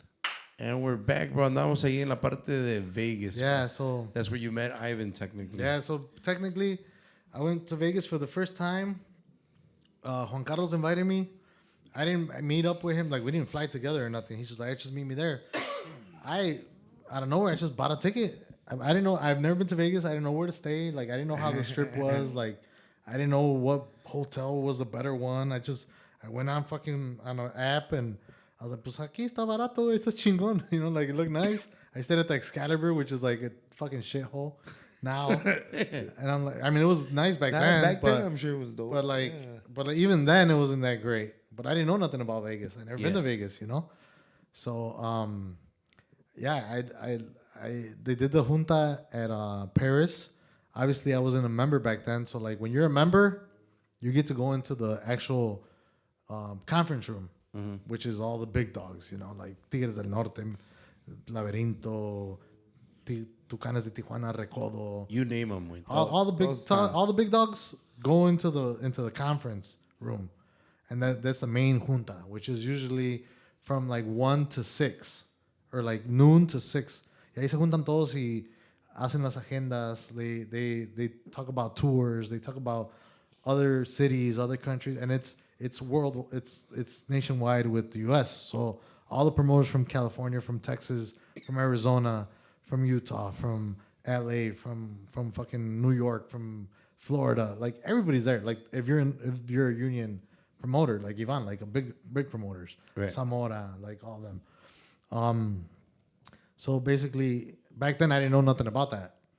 So because I wasn't with Ivan, I was just kind of like there. But a lot of guys like me go and they just chill outside in the lobby where there's the bar. So like, están en la junta de todos, and then there's just people just like como cucarachitas ahí nomás. Like just waiting. Just like, waiting. yeah. You just sit there. I'm like, well, so what? Drinking. And then I met Pedro Ivan from La Ley. Oh, yeah. And he kind of like guided me. He was staying at the Excalibur too. And he's like, no, see, like, and I recognized him right away. I'm like, es mi primer vez, no sé qué hacer, qué hacen aquí o qué. No, pues vamos a ir al Paris porque ahí es la junta. And I'm thinking like I'm going to a fucking meeting. Like, oh shit, this is dope. Like, I'm with hell this yeah. guy, he's gonna get me in the meeting. And then we get there, and it was like 3 p.m, and there's literally a bar in the middle. It's like a lobby bar, like at a casino. In the middle of shit ton of slots and shit. Yeah, slots Yeah. and la chingada, and we're sitting there, and everybody starts talking, and I'm sitting there, and I'm like, okay, ¿a qué horas empieza la junta? Okay.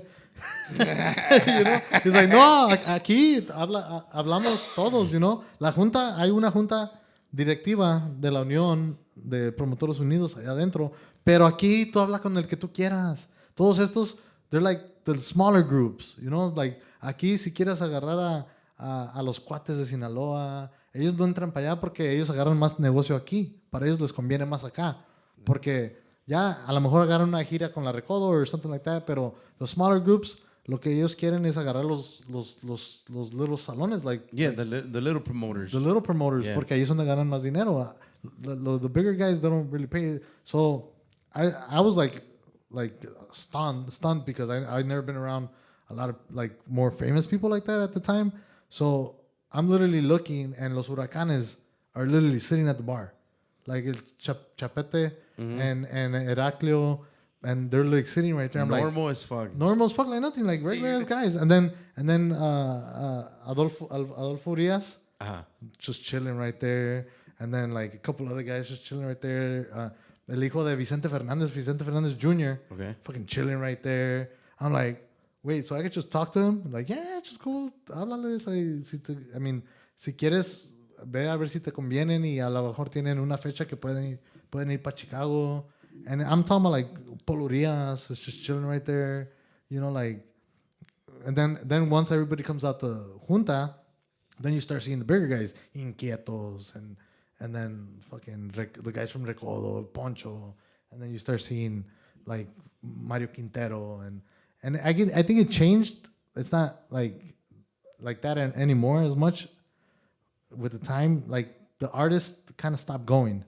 I felt like because I that was my first time going, and then I kept going every junta. Like when I knew that there was going to be a junta, I kept going, and then obviously eventually when I got hired onto Viva, I had to go to all of them. But then I got to go inside, you know, into the actual. To the junta. actual big Yeah, junta. but then it got to the point where it became a mess, bro, because us as paisas, like we were at the juntas were in El Paris.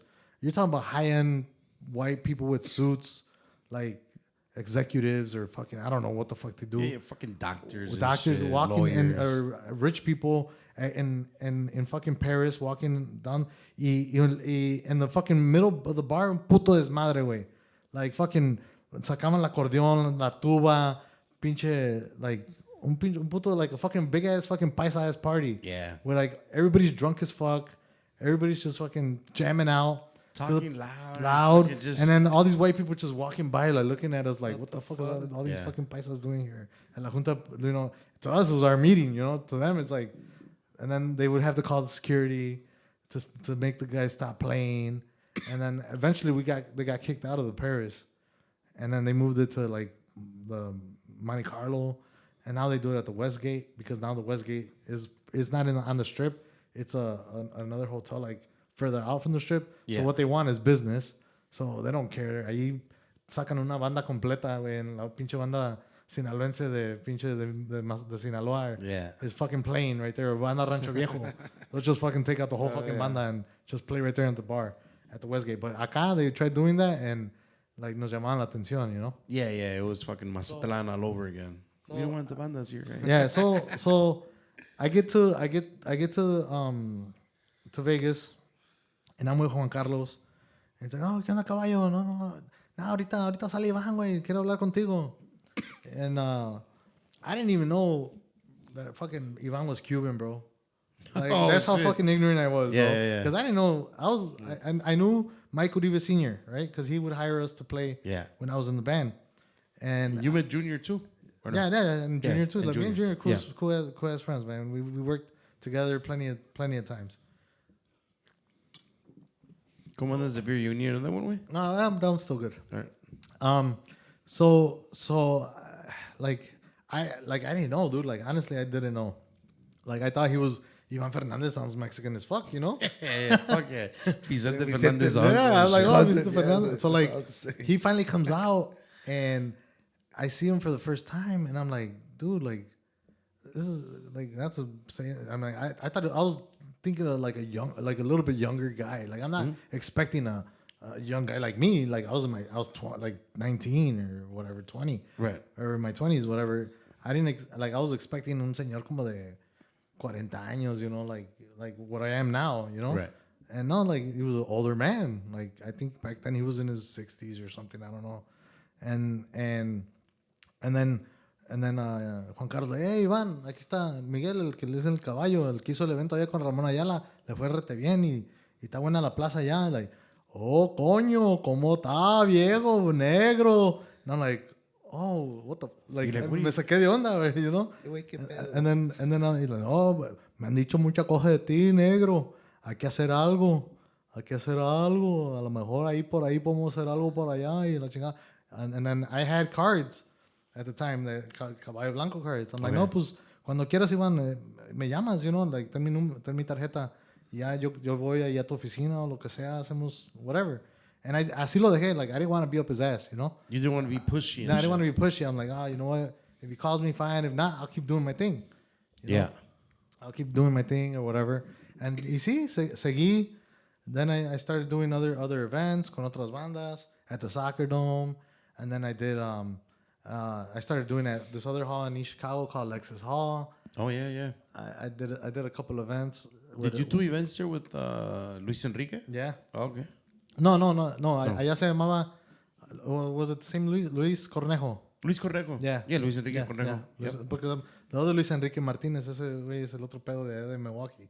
The little short guy. No, not that motherfucker. The fucking jorobado. Yeah, guy, el jorobado, güey. Ese güey es bien... Dude. Oh, my God. You That's a whole different story. Bro, tell me about that motherfucker later, but I still can't figure him out, bro. Ese güey, dude. Oh, my God, dude. Ese güey, if I were to tell you the fucking shit that we had to go through because of that guy. But, man, that's what I'm saying. Like, I have stories for days, bro. You had met a whole bunch of characters. I met a lot of shit, a lot of people. I've done a lot. Like I had told you earlier, man. I feel like I lived a lot in a small period of time, bro. Like I'm 41, but from 16 to when I stopped work, I basically stopped working for Viva during COVID. I was 39, I think, or no, 41, no, like 38. It just kind of from that time to that time, like I did a lot, dude. Like I feel like I did it all. Like I did it all to the point where like now I don't really care to do much, bro. Like people always told me like, oh, like you were like at the top of like everything, bro. Like you got to work, you know, be side to side with Ivan, work with all these artists. And then I'm like, you know what? Yeah, but like a lot of shit just kind of, como te diré, like I got overwhelmed, and I feel like I kind of got like drained from the industry. Like it was just too much. It got to the point where I was just tired, bro. Like I didn't want to answer my phone. I didn't want to talk to people at times, you know, like, and even Ivan would like, coño, ¿por qué no? And he would get mad at me, like he would say, oh, it was always fucking caballo, ¿por qué no contestas el fucking phone? I'm like, Ivan, because I'm taking a shit, bro. Like, I needed my peace, bro. I needed my quiet. But then we'll go back into like my actual, once I was actually working for him. So to let you know like what it was like. But let's say back to that, like I started doing more events, and now I had Ivan, and he was me estaba apoyando, and I was still independent. I wasn't working for him. Right. But the big event when I started doing more went over to our style or your style or whatever. Lo que era al momento. Al momento. Yeah. This whole thing. Yeah. I did an event with Ramon Ayala at at Lake Station. And Lake Station did very well. I always did very well with Ramon. I think I had one bad event with Ramon. One bad event with him. But other than that, it was always good. It was always good. And to me, it wasn't really about the money, dude. It was just the fact that I was there. It was the fact that, like, seeing him perform, because it was my idol. He's still my idol to this point. Yeah. You know, like, to me, it was like, that was more than enough money to be able to do back then, to me, it was about the music. you know. And I think that's one of the reasons that it drained me so much, that the industry drained me so much to the point where I didn't want to do it no more. And I really don't care to do it anymore. Right. Because when I started, I did it because of I like ranchos, I like caballos, I like the whole charreada, jaripeo stuff, and I did it for that because I wanted people to enjoy what I enjoyed. Right. And then when it came to the music, I wanted to do events with bands that I liked, Right. that I thought like It's good music. this is good music, and people got to see this. People got to witness this. Even if I don't make a lot of money or I could even, I'm enjoying it because it's like. And then at that time, the people were young and they were barely getting into Mexican music. How I told you the transition where it wasn't that cool to be young Mexican. and listen to Mexican music. But then younger people were going and be like, man, this is good. This is dope, you know. And that's where my passion was, you know, about the music. So I did that event at Lake Station with Ramon.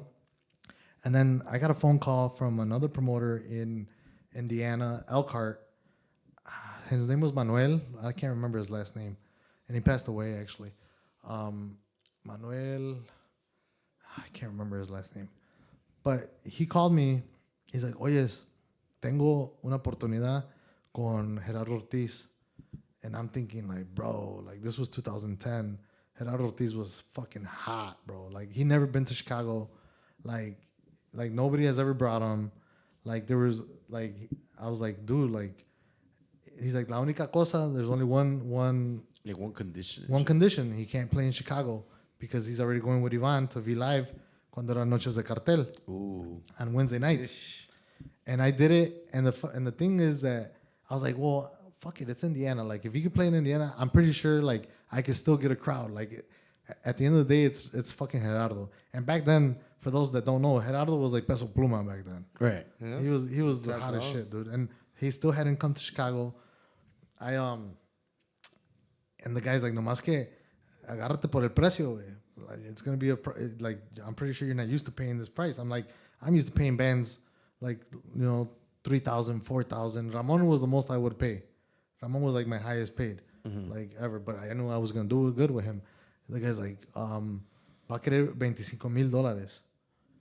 I'm like, fuck. I'm like, well, and he's like, y ocupa la mitad, like 12,500, like from, you know, deposit.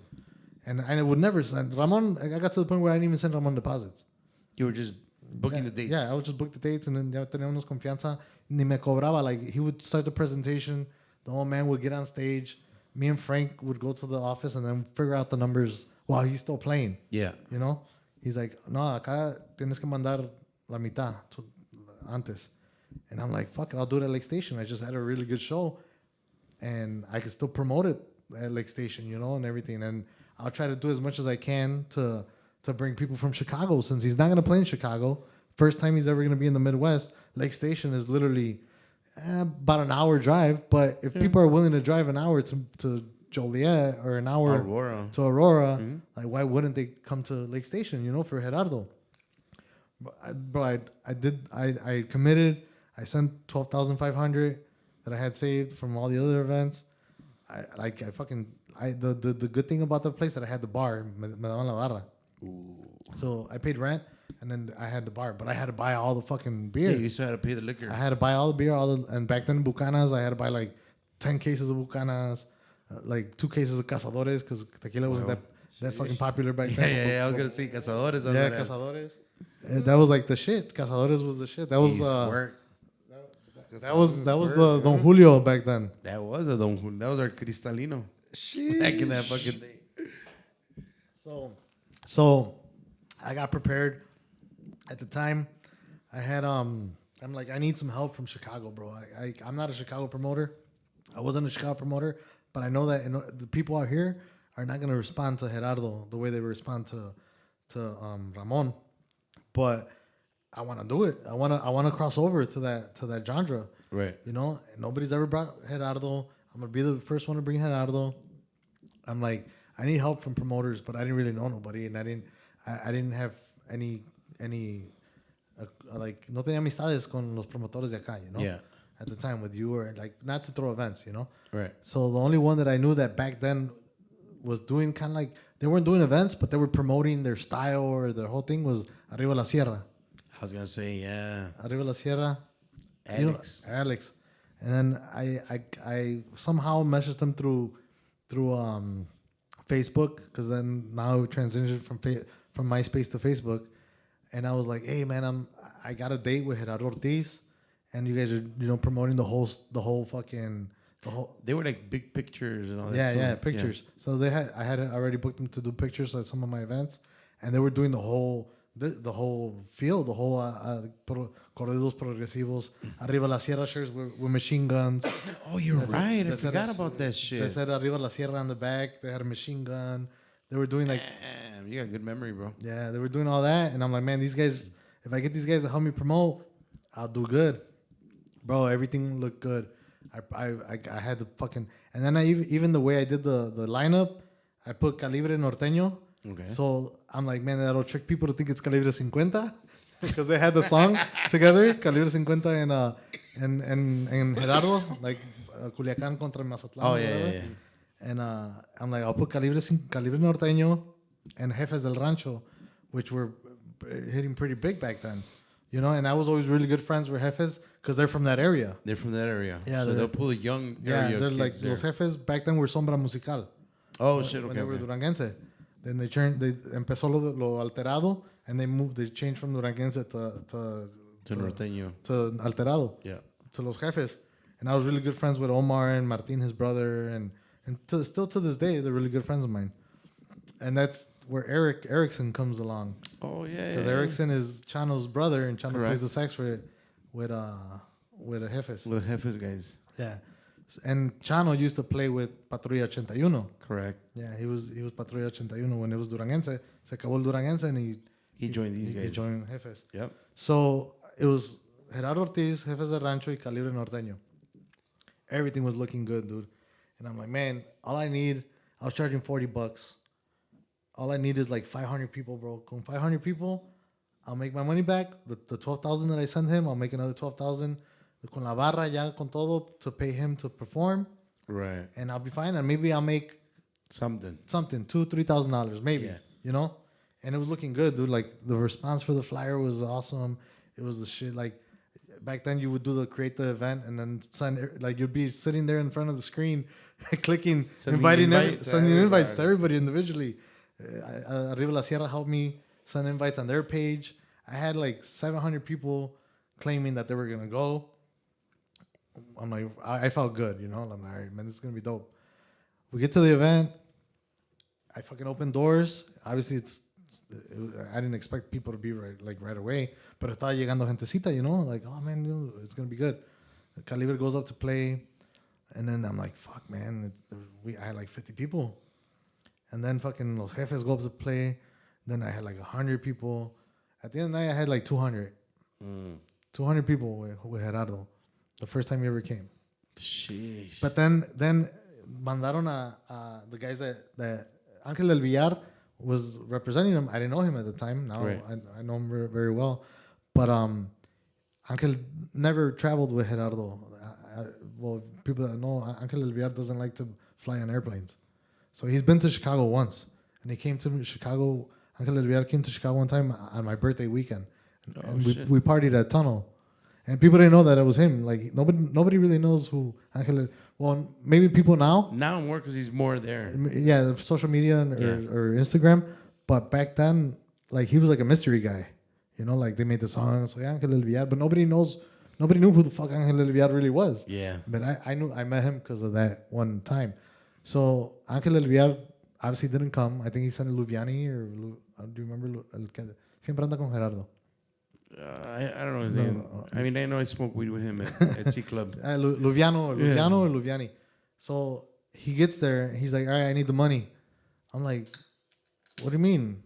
Like, where's Gerardo? He's like, he's at the hotel, but he's not coming until you pay me everything. And this is the first time I've ever heard of that. Like, nobody ever did that to me. Because all the bands, like back then, You were cool with them. that wasn't the style. Yeah. They came up with that style. De cobrar antes. De cobrar antes de subir al escenario. And I'm like, dude, I already sent you guys 12,500. The least you could do is show up before anything, at least to see how the night goes. Then I te empiezo a juntar dinero. Like, I went to the box office. I had like $10,000, bro. And that's not even counting like the money that I already sent. Yeah, yeah. It was just $10,000 period. Y luego todavía la barra. And I'm like, and with 200 people, you're not going to make that much from the bar, you know? But people were buying bottles. Like, people wanted, like, They were bucanas, partying. you know, Yeah. bucanas. I don't remember how much I was selling them back then. They were cheap back then, $100 a bottle or some shit like Yeah, that. some special and shit, yeah. So I think I had like 2,500 at the bar. I had enough to pay him, but then I'm like, well, what about Everything else. everything else? Like, I had to pay rent for the salon. I had to pay the sounds. I just paid Jefes. I paid el Calibre. Like, and I sent 12,500 of my money to, we're not going. He's not going to leave the hotel until you give me everything. Bro, like, I already had people there. It was getting late. Jefes had already finished. And I had, honestly, the crowd that went were all chacas, dude. It was like I don't want to mention names. You know Yeah, who they yeah. are. Pero back in the day, like, there were the chacas, bro. Like, they only went because of Gerardo. Right. Like, and you're like, basically, you got a fucking gun to your head, bro. Because, like, if Gerardo doesn't play, I have 200 guys that are all chacas. And they're going to beat my ass. Hell yeah. Because I was sitting with them at the table taking The whole shots with night them and the whole shit. night. Like, yeah, bro, like, what's up, Fuck chingón? yeah, And you'll like, be here right now. Like, I was trying to make friends, you know? Like, it was my first, He's on like, his way. corrido. Yeah, he's on his way ahorita. Yeah, Llega. you're also trying to network for the next one. Yeah, exactly. So, like, one of the guys, I'm not going to mention the name. He's a kind of, like, known still to this day. He's like, hey, güey, cuando venga Gerardo, quiero que lo sientes aquí, güey, al lado de mí. Yo pago lo que sea, or whatever, you know, shit like that. I'm like, I'll see what I could do. But back then, to me, I thought it was possible, you know, like, why not? Like, I would get all these other fucking bands. They didn't care. They would just fucking take pictures with anybody. But these guys were just like, no, we're leaving. You either give us the money, we'll get back in the van, we won't even bring Gerardo. And I'm like, oh, what the fuck? So, like, it got to the point where, like, I had to get on the phone. I had to get on the phone. I called the guy from Elkhart. He did bad, too, the night before, and he warned me. He's like, hey, güey, agárrate, güey, porque estos güeyes vienen bravos. Vienen bravos, no se sube si no le pagas, this and that. I called him. He's like, hey, yo no puedo hacer nada, güey. Si quieres tener el número de Ángel, a ver qué puedes hacer. I'm like, bro, go send me his number, dude. He sent me his number. I call. Ángel Del Villar answers the phone. And he's like, hello, who's this? I'm like, oh, this is Miguel, bro. Like, they call me Caballo. But I'm the one doing the event in Lake Station, Indiana. He's like, well, what do you want? I'm like, well, like, I'm trying to see if you could hook it up. Like, give me a little discount or something. Like, I got a bunch of people, bro. Like, I don't have a lot. It's bad. I have 200 people, but they're all here to see Gerardo. He's like, well, pay the money and you'll go up. Pay the rest. I'm like, Pay the bro, balance. pay the balance, and there's no problem. He'll leave the hotel right now, but he's not gonna leave the hotel until you pay him. I'm like, bro, like, I was in my van. I was in my car. I think I had a van to take the equipment and shit like that, or take the beer. Or I don't know. I walked outside of the fucking venue because I didn't want to deal with the people inside because ya la gente estaba chiflando. People were like, Oh, shit. So desesperados. ya estaban desesperándose. Yeah, and then we closed I think we closed at 2 or 3, and it was already like 1. And he's still at the hotel chilling. Fuck. I'm like, bro, like I had the 12,500, but I was gonna be left with nothing, you know. And that's never happened to me. I never had a loss for $12,000, you know. Like I was like maybe 2,000 or something. Like I'm like, bro, like if I already paid you half, can I at least sing 30 minutes instead of an hour? You know, like Oh, yeah, I paid you half, bro. Like sing 30 minutes, you know, like 20 minutes, whatever. Nope. He's like, no. Once he goes up, he's gonna do the whole fucking show. There's no 30-minute shows. There's no 20-minute shows. He's gonna perform an hour. If he wants to keep going, he's gonna keep going. Like he doesn't. We don't do that. So like, if not, that's fine, bro. It's cool. I'm like, what do you mean it's cool? Like, no, it's cool. We'll just call it a night. I'm like, well, what about my money? You know? Damn. I'm like, damn, bro. Like, bro, I had to cuff it up. Oh, you did? I had to cuff it up. I'm like, all right, here it is, bro. But I'm like, I want to go in the van and I want to go pick up Gerardo myself, and I want to make sure he comes and he gets on stage. So the driver was like, all right, you can come with us. I gave him the money, $25,000, all in full. Like, well, ya con lo que le había mandado. I hopped in the passenger side. I'm like, I'm going with you all the way to the hotel, and I'm fucking making sure he comes out of the fucking out of the room. He stayed at La Quinta Inn or some shit like that in Maryville, Indiana. So it was still kind of far. It was like Lake Station in Maryville was like 20 minutes, bro. Fuck. So todavía teníamos que ir hasta Maryville to go get him. And I'm in the fucking van, pissed off, like, fuck, like, man, come on. I'm telling the guy, fucking go 100, bro. Like I don't give a fuck. We got. You don't. Yeah, because you just paid up. What if they Yeah. only paid less? Like than he should at least been there, like already waiting. Yep. You know, like para que en cuanto le pague que se suba. But I didn't ever had to deal with that shit before. Yeah. So I didn't know what the experience was like. So all right, finally, I voy para allá. We're driving. We finally get to La Quinta, and then they knock. Hey, viejón, ya, let's go. Oh, listo. Okay, viejo. Órale, viejón. And he puts on his hat and he puts on his shit and he goes and he sits in the back. And I'm just sitting there and I'm like, Gerardo Ortiz is literally like right there. I'm sitting with him. I'm over here like, I just paid this motherfucker $25,000, bro. Like, I better get at least a salud or like, he didn't know that I was the promoter. I don't know if you knew or not. Right. A lot of times the artists don't even know shit about shit that's going on. Yeah. It's always an interaction between the managers, you know? So like, I turn around like, hey, Gerardo, yo soy Miguel, me dicen caballo. Oh, ¿qué onda, viejo? And then he's like calm as hell, like happy as fuck. I can echarle ganas. I'm like, no, sí, pues, I'm over here trying to explain to him what's going on. Sí, está cabrón ahorita. Está cabrón, like, yo estaba hablando con Ángel, el VR, bro, y he's like, no, viejo, yo no sé, like, usted arréglese con ellos, porque with Ramon is different. Ramon's his own fucking, he has his manager, but he makes decisions. He could tell him, no hay pedo, güey. He's got input. Yeah, like, Yeah. he's independent. Yeah. He doesn't have a label or whatever, but it's, he has his manager, pero a la Frank could be like, oh, let me talk to Ramon. A ver qué dice. A ver el qué doña. dice, or like, ven, caballo, vamos a hablar con él. Like that shit, you know? So like, with Gerardo, I'm over here like telling him, oh man, es que like, tenía mucha esperanza, iba a estar bueno, and this and that. Like, yo de veras quería que por lo menos me rebajaron los $5,000 o algo, you know? Right. Like, You're trying to give him I'm the- trying to tell him, he's like, hey, primo, le vamos a echar ganas, yo no sé cuánto te cobraron, yo no me arreglo, eso es Ángel, you know, Ángel. And then I'm like, fuck it, pues ya lo que es. Let's just hurry up and go. Let's hurry up and get there. People still wanted to take pictures. I'm like, no, dude, we have like 40 minutes, bro. Like, they're going to close the doors on me. Luckily, like, Lake Station and they're more lenient. They let us go till 3. He finally got up on stage. He fucking threw down. He did a good-ass show. I was just there like, man, I just lost my ass, but fuck it. I'm a fucking drink. You know, like, I'm a drink. I'm over there with the chacas taking shots. Then we finally take pictures. And then, so that was my whole first time ever, like, losing money or even, what's it called, like, investing that much into something. Yeah. And just, like, that kind of made me seem like, I don't want to do this shit no more, man. Fuck this. Like, you know? Like, it just kind of got to the point where, like, back to where I'm, like, now, like I would do it for the music. Like, when it came down to, like, when it was all about money, bro, like, I lost interest, bro. Like, it was just kind of like, you're not doing it nobody does it for the music no more, you know? And obviously it's a business, but it got to the point where I was just like, that was my first, how you say? Pues una caída. Like No, you- when you taste something bad, you know, like my first taste, yeah. my Like first you- bad taste. you Yeah. know? So like, pero ya de ahí pues sugirieron otras cosas, you know, like I let it go. I kept doing other shit. And then, go ahead. go no. Like I said, then how much longer after Ivan then invites you to go and join? So then this was before the soccer dome.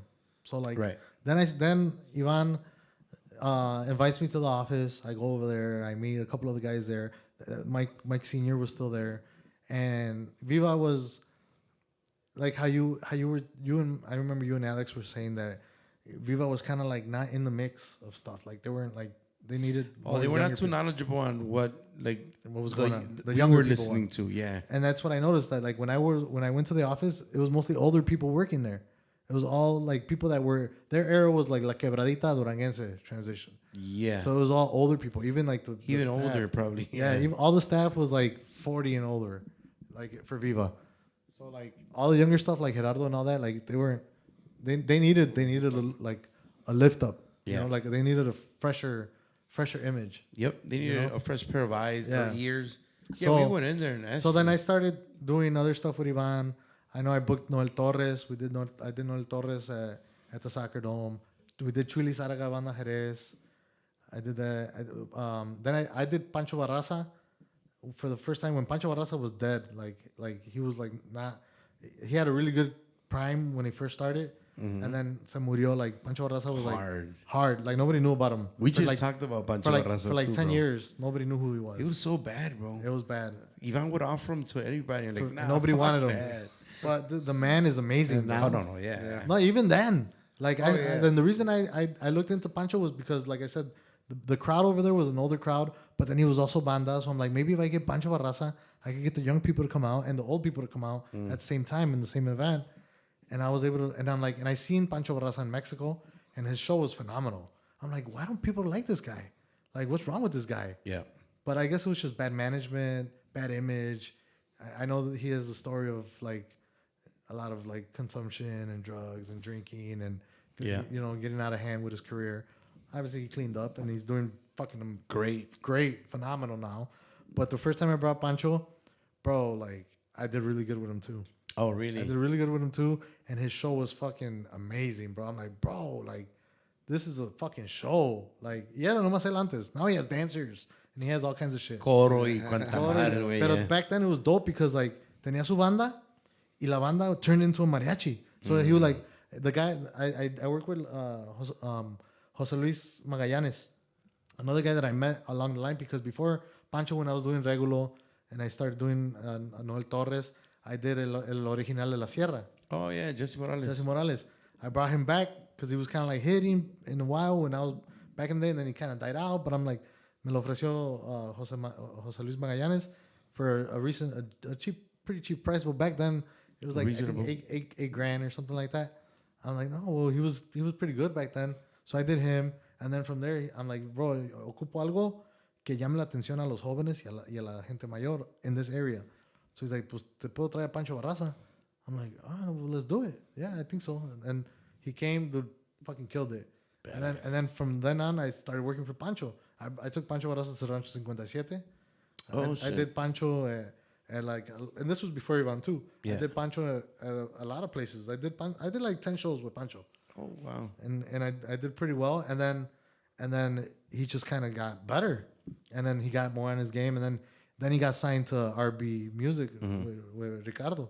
And then that's when he kind of changed his image. He got nicer pictures. He got his fucking beard done. Like young, and he blew up after that. Oh, yeah. Yeah.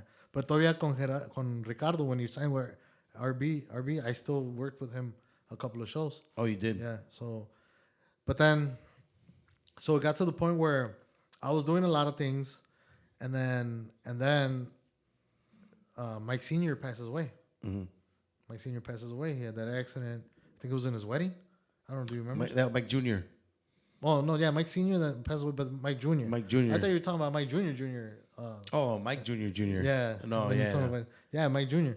Well, también Mike Jr., he passes away. On his wedding. On his wedding or wedding night. Or not that day, but I guess he had an accident that day. Yeah. And then he just, after that, ya no quedó bien.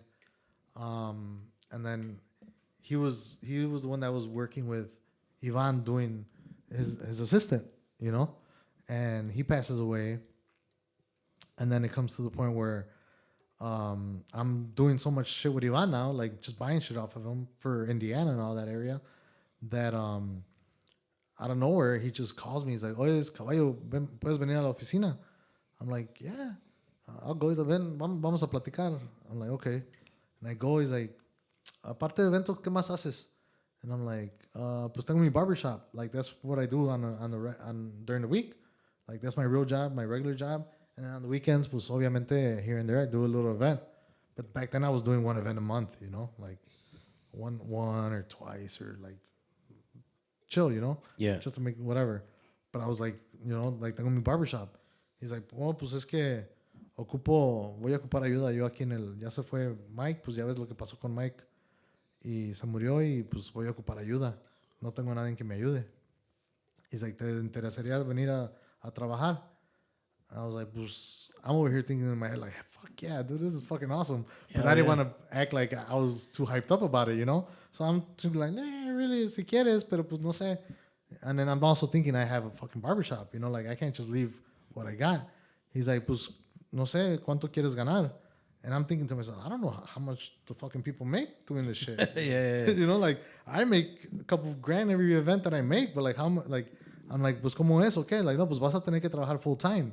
Vas a venir a la oficina de lunes a viernes y los viernes, sábado, domingo, cualquier evento que te tengas que ir, vas a ir, vas a ayudar a vender grupos, a organizar eventos, todo lo que sea Mike.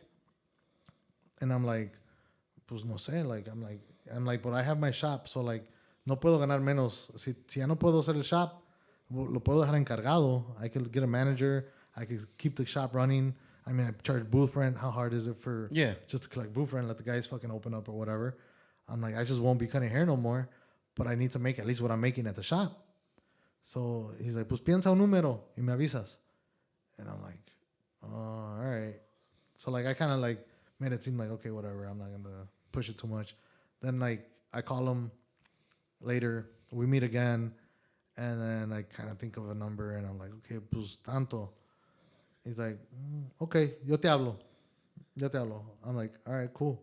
And I go back to cutting hair, doing my thing, and I'm like, fuck, like, is he gonna call me or not? You know, like, and I kind of, based on what I felt like, to me it was a lot back then, you know. But this is 2014, 2015. Yeah. You know, to me it was like, if I'm making more money, or I'm Did you give him a higher number than what you were making? yeah, okay. Obviously, I gave him a little bit of higher number, and then,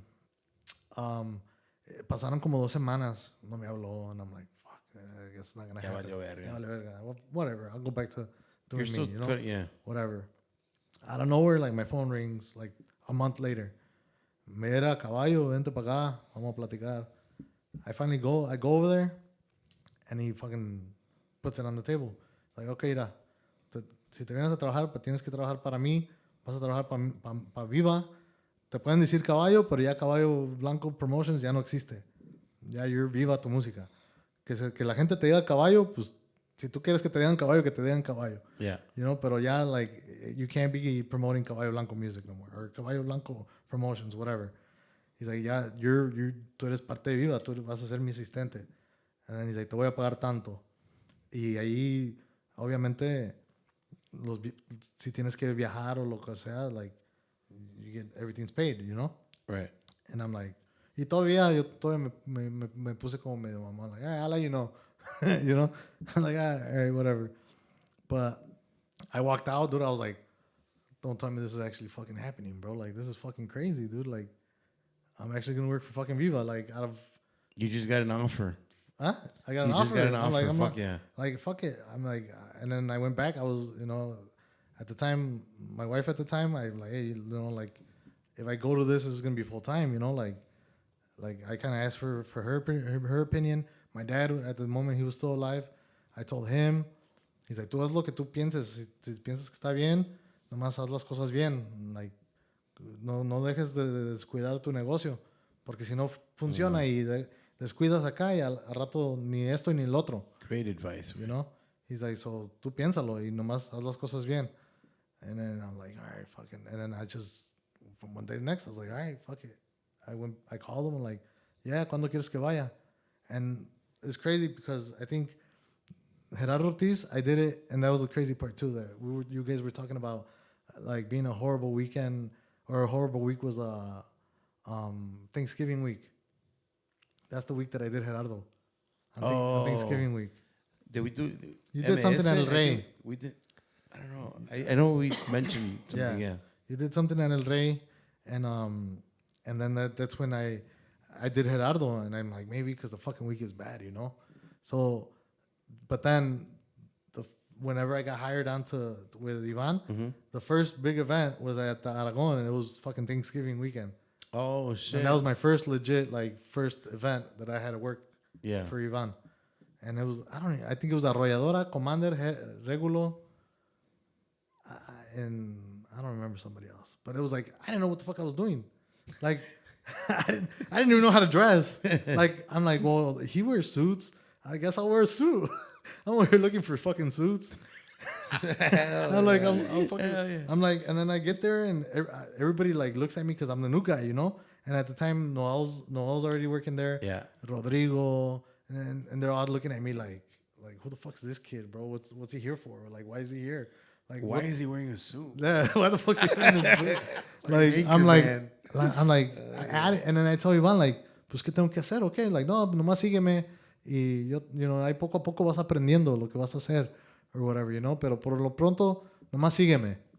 Y ve, yo te voy a decir, like, checa los grupos cuando lleguen. Te voy a dar el schedule, a qué horas tiene que subir cada grupo. I'm like, all right, so just stay by the stage. Like, yeah, quédate, pero si quieres, ahorita por lo pronto sígueme. So he was walking around. He always drinks his vodka cranberry, and he's walking around, and I'm just following him behind him, like, and he's saying hi to people. I'm standing behind him, like, nobody knows who the fuck I am. Like, I'm the new kid, you know, like, they're like, who the fuck is this guy? He's just following him, you know? Yeah. And I thought they probably thought I was like security Fucking or bodyguard and something, shit. or something. I don't know. But like he was going over here talking to all these people. I didn't know who anybody was. I'm over here excited. I'm like looking at the band. He's not even paying attention to the stage. But I'm like, oh shit, Commander's fucking playing. like I'm and he's like, Caballo, te dije que me siguieras. I'm like, oh, sorry. Yeah. I voy para allá. Okay. I voy para acá, and I'm just like amazed. Like, and then the whole night I didn't do shit. So I'm like, okay, so now what? Oh, mañana it was. I don't know what day it was. Mañana vienes a la oficina, and then, like, I didn't know what to do. Like, I didn't know what my job description was. I didn't know what I fucking had to do. And then he gave me an office, like, right next to his. Like, he had that Scarface office with the mirrors and, like, fucking dope as fuck. And he's like, Noel o Rodrigo, limpia la oficina aquí al lado, esa va a ser de Caballo. He gave me a fucking computer with a fucking desk that goes up and down in case I wanted to stand up, in case I wanted to sit down. Mm-hmm. He gave me all this shit. We had a phone, and my line was connected to his line, but I would get there, and he's like, "Oh, you have to work Monday through Friday from 10 to 7," but he doesn't get there till like 1, so I'm there at 10 o'clock every morning, and I'm just sitting there, and I'm like, "Okay, so what do I do?" And then I asked fucking Noel, I'm like, "Hey, am I supposed to be doing anything?" He's like, "Just chill, bro." Hell yeah. I'm like, all right, like, just chill, like, yeah, like For just how long or what? like for what, like. So he's Do like, I get a like, break? right now? Just chill, and then like around 12 o'clock we take lunch, and then Ivan gets here like at 1, and then once he gets here, then he'll tell you what to do. I don't know, whatever he wants you to do. Yeah. I don't know what he hired you for. I'm like, me neither. That makes two of us. There's 2 of us. I'm like, all right, so what time we take lunch? He's like, yeah, we'll go on lunch right now. We'll go to Mariano's. We'll buy some lunch. And then Rodrigo was a design guy. Yeah. He does the flyers and stuff like that.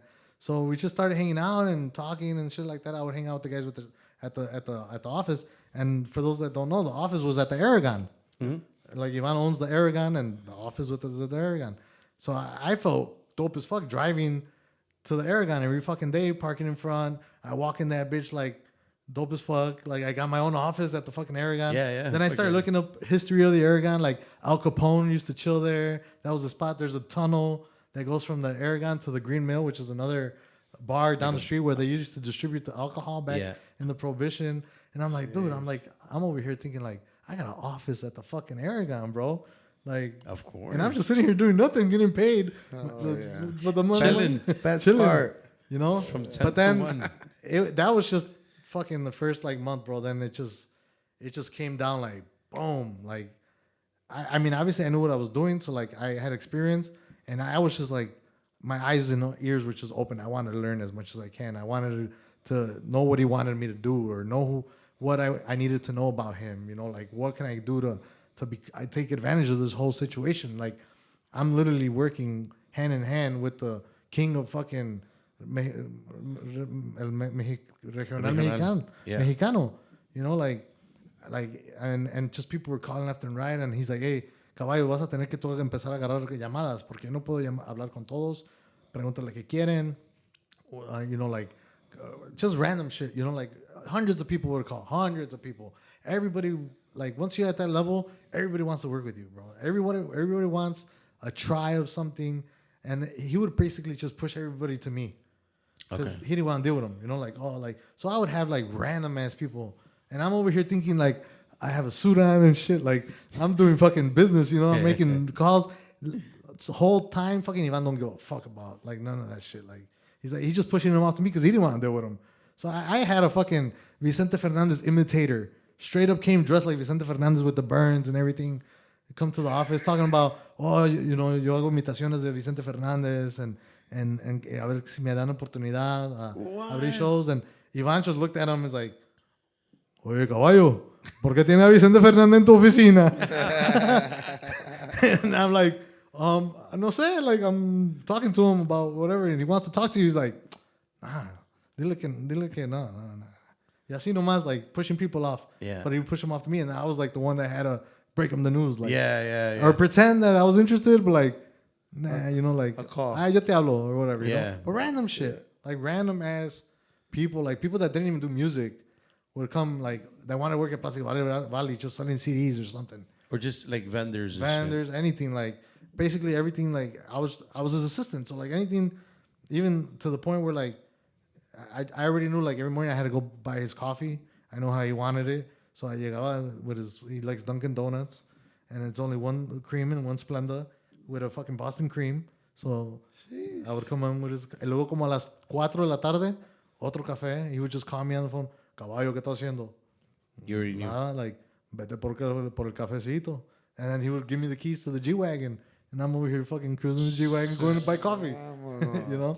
But then, I mean, those were just like regular days at the office, you know? Yeah. And then, obviously, like, ya con los años empezó, like, I started meeting people. I started networking. I started, you know, meeting Jimmy from Humilde, doing shit with them. Fucking other, you know, Banda Recodo, con fucking Tucanes. And it just escalated. I didn't know what I was doing at the beginning, but ya estando allí tanto tiempo, you kind of catch on to shit. And with the little experience that I know, like, okay, then he started giving me, like, to the point where he started giving me, like, las llaves de, like, to be able to do whatever the fuck I wanted. Like, not to an extent, like, obviously at the end of the day, I had to go through him to get the approval, but he would start telling me, okay, ya empieza tú a... Si tú piensas que está bien, no me tienes que hablar. Si el Like to grupo... book tours or whatever? Tours or a grupo or make a package, like a combination of groups for Aragon or for a baile. Like you start calling, si el precio está bien, tú llámame, ya nomás dime, hey, me están cobrando tanto, yo te digo si vale la pena o no. Or if it's something reasonable that I've paid before, then yo te digo sí o no, o si no, no. But basically... I started with him in 2015. Let's say the first year was like a little like trial and error, but from 2016 till I quit, I pretty much could do whatever the fuck I want.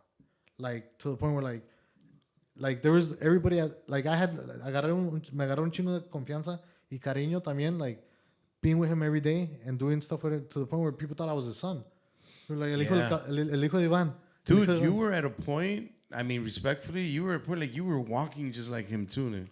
He would you had the little black hat wearing. You fucking had a little walk, and I'm like, bro, this guy got it to the T. Bro. Yeah, like it's because I would follow him all the time. Yeah, you were just following him. I was following him everywhere we went, and he would walk like this, agachadito, and with his hat. And then I started wearing, like, he always wears all black, and I realized why he wears all black, and I've learned that from just studying people with money. Like sometimes, since you're always out in the public, it's harder if you're just wearing all black. People don't notice that you're always wearing the same shirt, or that you already wore that shirt, or that you already wore this. So like people that want to be out there and always want to be flashy, it's like, oh, I bought this shirt for $300. It's Dolce & Gabbana or whatever, or $1,000 shirt. You already wore it. You don't want to wear it again. So now you got $1,000 shirt that you're never gonna wear again. Right. Because it's like you're gonna be, oh, ya te tomaste un chingo de fotos. Ya la repitió. So it's just easier to wear the same shit all the time and mostly black. Because it's like you don't have to worry about what the fuck I'm gonna wear today, you know, like just wear black. Right. And I got to that point where like I felt the same way, and I wasn't rich. I was making decent money, but I can't buy a fucking different shirt every fucking weekend. Like I take pictures or I'm on stage or I'm doing stuff every weekend. I can't wear the same shit every weekend because people are gonna be like, hey, pinche la misma puta camisa. So I started wearing black. I'm like, dude, I'm gonna do the same thing. I'm gonna start wearing black because I'm not gonna be wearing the fucking, you know, like the misma camisa every fucking weekend or spending money on fucking clothes, buying clothes every weekend for fucking shows. So I started wearing black, and then like sometimes I wouldn't get a haircut, so I started wearing a hat, you know, like and then I would wear black hats to match with. So like next thing you know, and then the glasses. You already wore glasses, yeah. And then, you know, and then like next thing I know, I'm wearing black with a black hat and with the glasses, and then he's wearing black with a black hat with the glasses, and I'm following him. And he's walking, and then like I'm just like, and then I started to look like him. And all of a sudden, I'm his son. Yeah, and all of a sudden, oh, el hijo de Iván, el hijo de Iván. Ahí viene el hijo de Iván. To the point where like I got so much tanta confianza that for some reason everybody was scared of him. And to this day, I think ya no es tanto igual. Yeah. But like people had respect for him, and at the same time scared of him because intimidating, and he tenía un carácter fuerte. Before I started, people told me he was worse. Like, oh man, Ivan era un hijo de su puta madre, pero he would fucking yell and scream and fucking out the top of his lungs, yelling at everybody, sending people home, firing people like a big strong character. And then when I was there, he was still like very like feisty and feisty. But then like la gente that were there for a couple of years, he's like, hey bro, he's not as bad as he was before. He's actually like kind of nice now. And for some reason with you, he's even nicer.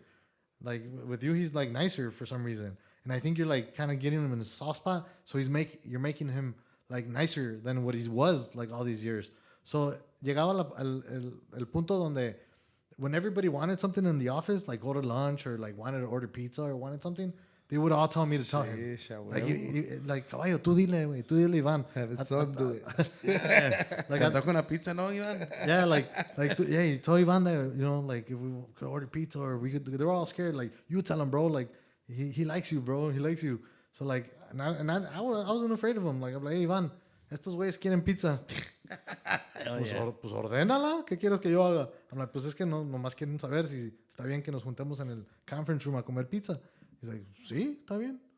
I'm like, see, that was easy. Like, why didn't you guys fucking ask? Yeah. Like, because he would have told us no. He said yeah because of you. Yeah, he's always said no and shit. So like, it got to, and then like I mentioned, besides these are like just one-on-one things with him. Like it would be times where like there wasn't too much to do at the office. Like there was always something to do, but there was down times, right? Mm-hmm. And Ivan would call me. I would be in my office next door, and he would on the same line. He would just call, and the phone will ring, and hello, mira caballo, ¿qué estás haciendo? I'm like, nothing. I'm uploading pictures, trying to put flyers together. And she's like, vente pa' acá. I'm like, all right. And I take my notepad, my little black book. He has a little black book. That's where he writes all this shit down. That's like the magic book. Like when we go to Vegas, people would want to steal that book because it's like Bobby, like Waterboy, the coach with all the plans. Yeah. And then they steal the book. And Vegas, I remember like, hey, el librito negro de Iván, güey. We got to steal that book because that has all the fucking secrets. Like all the dates, what artists would come, who's coming and everything. And then he made me get he would give me a black book, copy down everything that he had in his book on my book so that I know what, and if I added something on my book, add it on his book. So we had like an agreement. So like there would be times where he would just be chilling and he just wanted to talk, bro. Like he just, vente pa' acá. I would go over there. I thought we have like a fucking master plan going on, right? He's drawing. He likes to draw. And he would just draw. And he would be drawing like eyes or a girl or like, hey, ¿qué hiciste ayer, negro? No, pues nada. Like I was chilling. I went to my mom's house. Y así platicar cualquier cosita. Oh, okay. And I'm literally just sitting there talking to him for hours about random stuff. Yeah. And then the day would go by and I'm like, all right, pues ya nos vamos, okay. Like, pues si quieres, like, vámonos ya. And that's it. So like, it was just kind of like those moments that kind of got like a one-on-one, like that nobody ever... Maybe now, like Erickson, that's there. Maybe he might do stuff like that with him. Yeah. You know, like, but for a long, I feel like those were moments that he never really shared with anybody else in the office, except for with me, you know? Right. So, I mean, that was kind of a good experience, you know, like just kind of seeing him, like just learning from him and just being there, but like being more in a one-on-one with the person that like, for a lot of people, he's like untouchable, you know what I'm saying? You're right. And just being at that level, it was kind of, you know, it was a good experience. Well, those are all fucking big ass moments, way. It's like a human moment, right? Like he doesn't necessarily have to be at that moment. Yeah. Fucking Ivan, your boss, is just your friend and yeah, shit at the end. It got to the point where like it was just, and we did a bunch of shit. Like I mean, he introduced me to like the most randomest stuff, bro. Like, I mean, if we go to stories by stories, like I've been with some of the most powerful people, and a lot of times it's not even musicians, it's politics. Right. Politicians, you know, the mayor of this city, the mayor of that city, like the alderman of 26th Street, the alderman. Everybody knows Ivan for some reason, you know, like everybody, like always wants somehow he's involved with something and at some point with something. So all that stuff you just take it in, you know, like you were just there experiencing the moment and traveling, you know, like I would go to LA. And then I obviously, like, since I was with Ivan, introduced me to, I already knew like a lot of the people on my own, but like Ángel El Villar and stuff like that because of all the stuff that was going on. But now it's like everybody know, oh, now Caballo's working for Ivan. So it was like a whole different ballgame. Like I went from being in the minors to the majors, you know? Right. And now I had now it got to the point where in order to get to Ivan, you had to go through me. Or people were like persuade me to like to want to get to Ivan, to convince me to convince Ivan. Right. You know? Like, oh, so like people would do whatever. Like I would go to, I mean, when I first met Jimmy, I started chilling with Jimmy. Like Jimmy, he wasn't the Jimmy that is now. You know, like you met Jimmy too. Like, you know, Yeah. we're with Jimmy when he was doing his thing. He's always been doing his thing, but he's not the Jimmy that was now. So like, Right. at that point, he would just want to convince me like all the time, like, hey, Caballo, help me get Hijos de Varón over there and help me get Alegres de Barranco into the big places over there. And I would tell Ivan, I'm like, hey, Ivan, these bands, they're gonna blow up. They're gonna be good. Legado Siete, all these bands, they were nothing back then. Like people didn't really know who they were, but I knew that they had potential. So I would tell Ivan, and he's like, nah, esos pinches grupos de Jimmy, siempre que vienen para acá nomás perdemos, no jala. Y Jimmy es bien terco, y cuando están las cosas mal, pues no nos quiere ayudar a bajar el precio or whatever, you know. And Jimmy is like that. He's very consistent on what he wants to do, you know. Like él tiene los pies bien puestos en lo que él quiere, right? You know. And even if it's not gonna happen, for Jimmy, it's gonna happen eventually, you know. And that's why he is where he is right now, you know. Mm-hmm. So it got to the point where like, oh, you know, they would convince me, and then obviously in the industry, one thing that I learned about the industry that I kind of didn't like, or I kind of don't like, is that nothing is free, or nobody does something just cause. Everybody's doing something favor for a favor. As far as like the management and stuff like that, promoting. So like, I would go to LA, and Jimmy would pick me up in a fucking Lamborghini, bro. And then and we would go, take me to the penthouse. He would be with fucking Alta Consigna, Aron, give me the keys to a fucking Maybach, fucking Mercedes Maybach. We drove around Malibu, went to the restaurants. We would be drinking bottles Dom Perignon and however the fuck you say it. Mm-hmm. Like, you know, like sweet talk, you know, just giving me like sweet talking to me, kind of like, so that when I go back, I'm like, my mind is like fucking blown, you know? Yeah. And I go back to Ivan and like, hey, bro, we got to do this, we got to do that. Now I feel committed in a sense with Jimmy that I got to fucking help him. Yeah. You know? So like, I mean, it was a good experience. It was dope. Like me and Jimmy, we're still good friends. Like I don't hit up nobody, bro. Like I worked in the industry, and I just feel like now that I just stick to myself. If I wanted to, I could call whoever the fuck I wanted to, and I'm pretty sure I could get like recognition, or like just hang out. Oh yeah, they'll remember, or they'll do stuff. But drink. like I don't call anybody, bro. I don't talk to anybody. Not that I don't want to, but I just feel like, okay, like I'm not involved anymore, you know. Yeah. And like I said, like a lot of times the industry, that's how it is. It's a favor for a favor. So if I ask them for a favor, like right now I'm not doing events, I'm not involved. So what am I giving in return? Yeah, really, they're not gonna see it as a convenient move. In like a sense. you know, like if I could ask them all, like, can I just get backstage to fucking take a picture for my son? They'll do it, you know. Like, but it's not like I'm not trying to push it, you know, because that's just the way it is.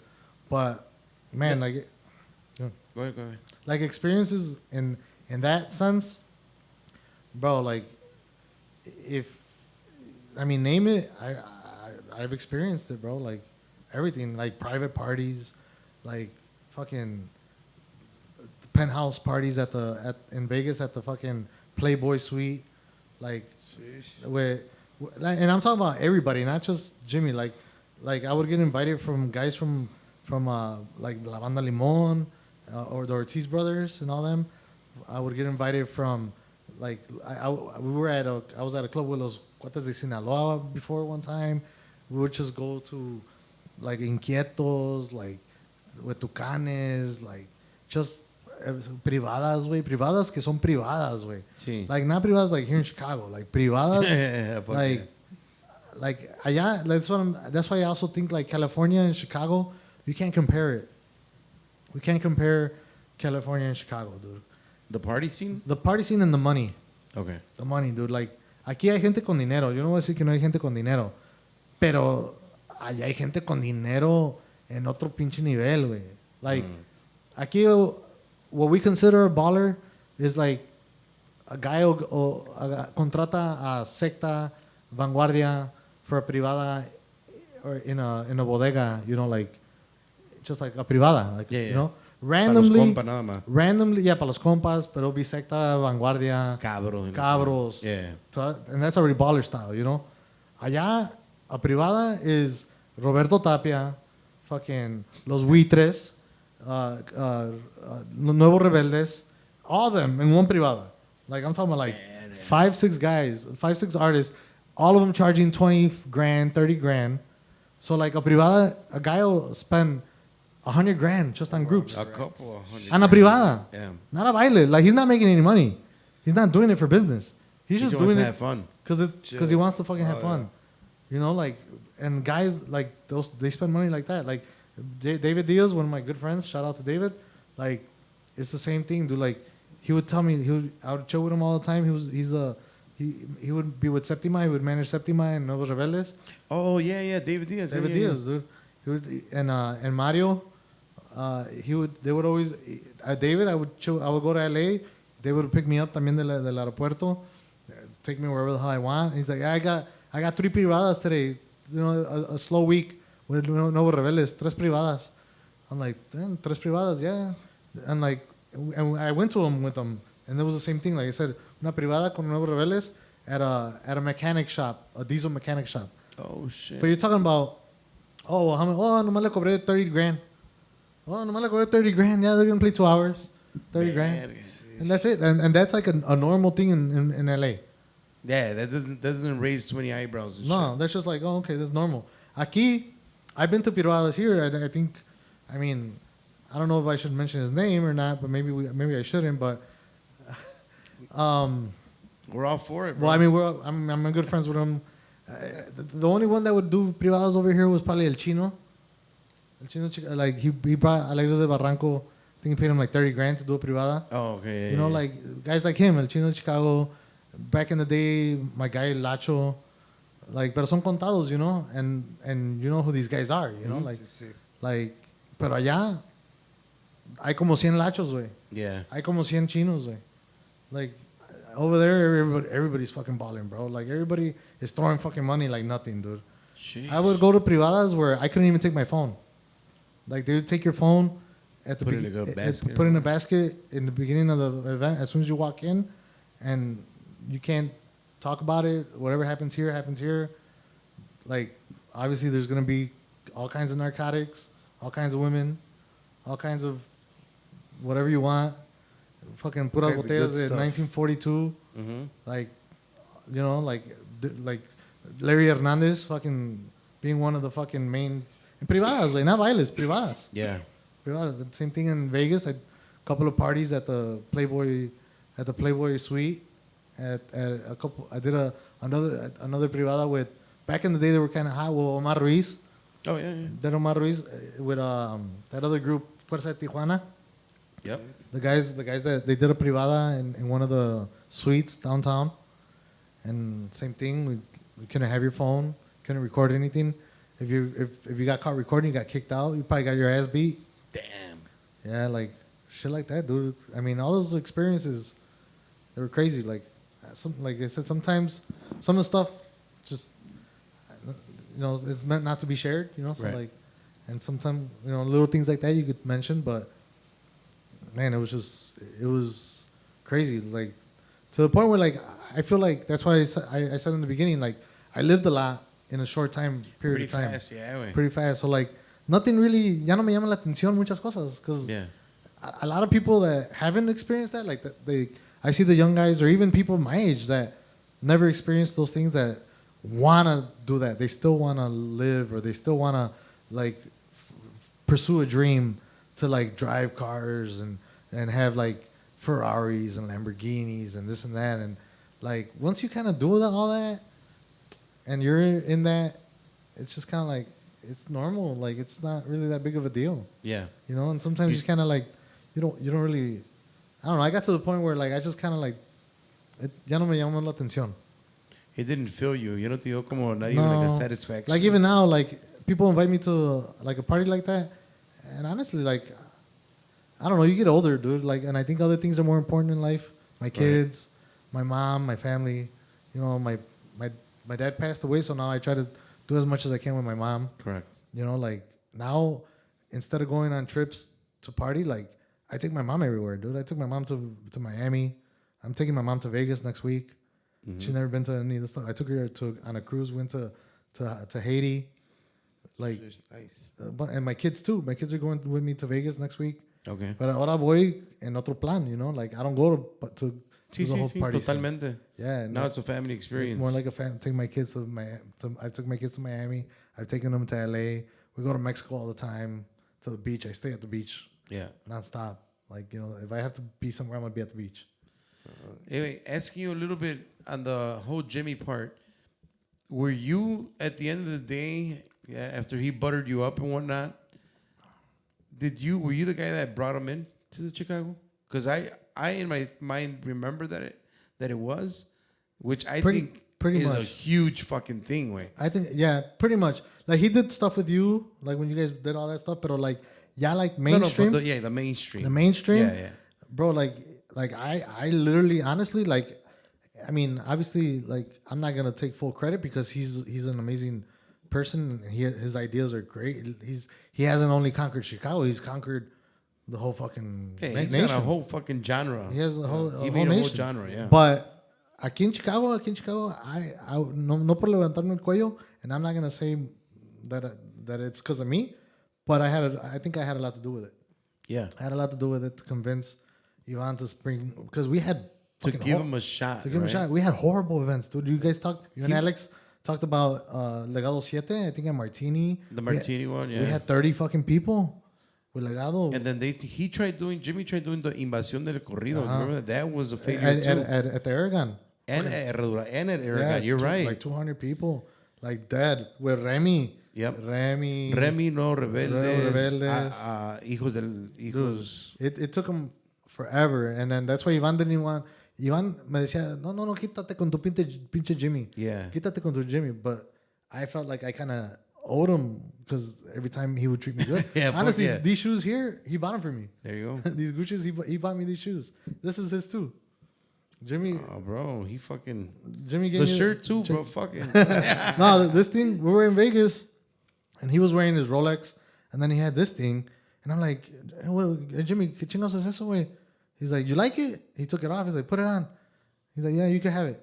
I don't know if it's worth anything, but I brought it today just for the fucking... For your look. Yeah, because it was for the look or whatever. it goes with it. So, yeah, and then Casa. I'm like, I know I'm going to talk about Jimmy. I'm like, I'm going to wear the shoes. Nice. He literally he bought me these. Like, hey, pick whatever you want. We went to Gucci. He's like, lo que tú quieras, agarra lo que tú quieras. Like that, dude. Like, and I'm not saying just Jimmy. Like, I had that experience with a lot of people, dude. Like, nomás que off the top of my head, like the crowd that listens to this a little bit more, like Erasmo from Don Licenciado Erasmo. He used to be Chuli Sara's manager, and then now it's him and se llama Sergio también el Chaca. I literally went to Guadalajara one time. I just saw a flyer that Chuli Sara was going to be at some rancho somewhere 40 minutes from Guadalajara. I called Erasmo and I called Sergio. I'm like, hey, ando en Guadalajara. No, caballo, tú vente para acá. Te ponemos mesa enfrente y todo lo que tú quieras. And I voy para allá, güey. I went to the fucking jaripeo, packed as fuck, Chuli Saraga. I literally, I didn't have to pay for shit. He walks me in through the back, gives me parking. It was packed as fuck, una plaza de toros grandísima with the jaripeo going on. They put me a fucking table with a bottle, everything. Just like that. Fucking Pancho Barraza with Ricardo. I was in Guadalajara one time and I saw a flyer like que iba a estar en Tepa when they do the feria de Tepa Abril en el Palenque. I called Ricardo. I'm like, hey, va a estar, vente caballo, vente para acá. Ya, yo te pongo ahí en el Palenque de Tepa con Pancho Barraza. Bro, front seat right there. Boom. Llegué. Ricardo, ¿qué onda caballo? And I sat right there, right in front. Bad. Pancho Barraza, because I had already worked for Pancho Barraza. Yeah, so many dates. So many plus fucking dates everything else, back yeah. then. Llegué and like nothing, bro. And that's like man, that would happen to me. And el otro que también es muy buen amigo, Jesse Salazar from Morros. Man, con Jesse, él me dice pariente, like él me dijo, el día que quieres ir a Mazatlán, tú nomás dime que vas a ir para Mazatlán y te puedes quedar en el sitio, te puedes quedar donde tú quieras, güey. Like, yo ahí arrimo, got you. yo te arrimo gente para que te recojas hasta el aeropuerto. Tú lo que quieras. I have those opportunities 100 times. 100 times. Like, with everybody, dude. Yeah. Like, for anything. Yeah, bro. Sí me estaba acordando de eso, bro. Because I was thinking about, our pot today. Let me know when you're ready for refill, bro. What time is it now? It's unos 10. I feel like we've been going. I mean, I don't have no rush, but I don't want to. I think we have another 40 minutes, man. Más o menos. Yeah, close. Let to me an hour. take a little break. Oh, And then we'll yeah, be yeah, on dale, that dale. break, and yeah, we'll. Órale. We'll be right back, guys. Any questions that you guys want to talk? ¿Te traigo otro beer, güey? Yeah, no, I'll take one. I'll take that. ¿Vas a ir al baño? Yeah, I'll take one. Dale, güey. Yeah. Vamos.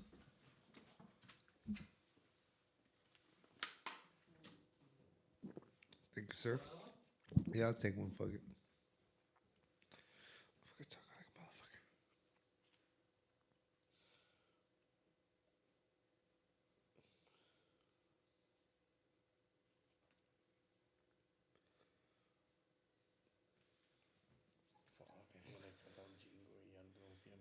Yeah. We started at 8. It's already 10 fucking 20. But we stopped, what, maybe 10 minutes? Close by, yeah. I'm good. I knew I shouldn't have ate that gummy. I'm like, For right now, for a second, I caught myself like this with my head like, yeah, dude.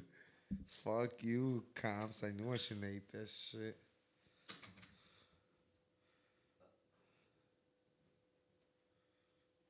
Yeah.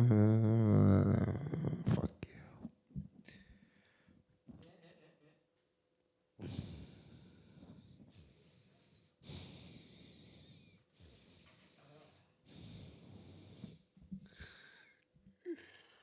Puta madre. I'm tired. But tomorrow's Friday, brother. 4-day weekend. Still coming in. We got a party tomorrow.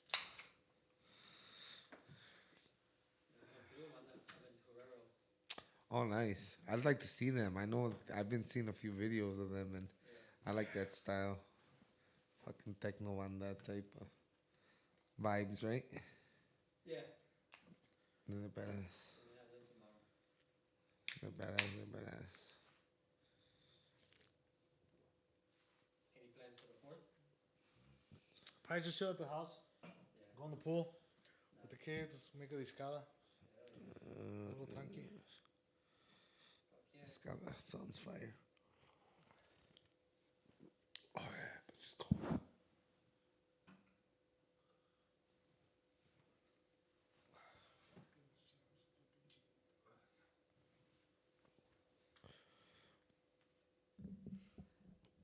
How's it feeling, Miguel? Good. Yeah. Ese se soltó, mi compa. Huh? Ese se soltó, Yeah, machín. but now I feel like I'm doing all the talking. I kind of feel like I like maybe this part like I rather you guys ask me questions. Ahorita, well, Cause so this way I can just go and elaborate. you're going. See, wait. Once you forget about all this shit. At first, it's kind of you forget about all this shit. Hay mucha gente así igual, bro. That comes in like, oh fuck, I don't know if I'm gonna be able to do this, and then they take off.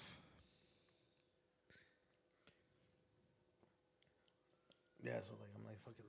I kind of gave a rundown of a little bit of everything. So Yeah, we like, still got a little now bit you left. and- You and Carlos could maybe start elaborating and asking me whatever you guys think. Where were we at though? That was the real question. What was the last thing we were talking about?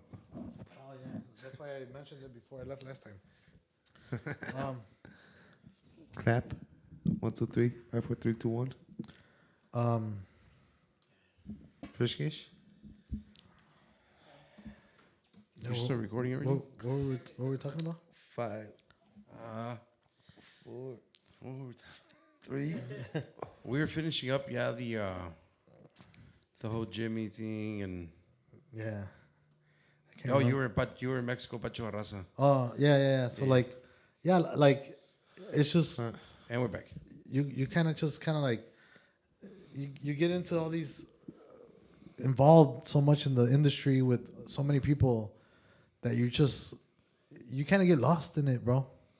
You kind of get lost in it. You kind of get out of reality, because it's a reality, obviously, because it's something that's real. But Yeah, you're living it. you're living it, but it's not the everyday normal people reality.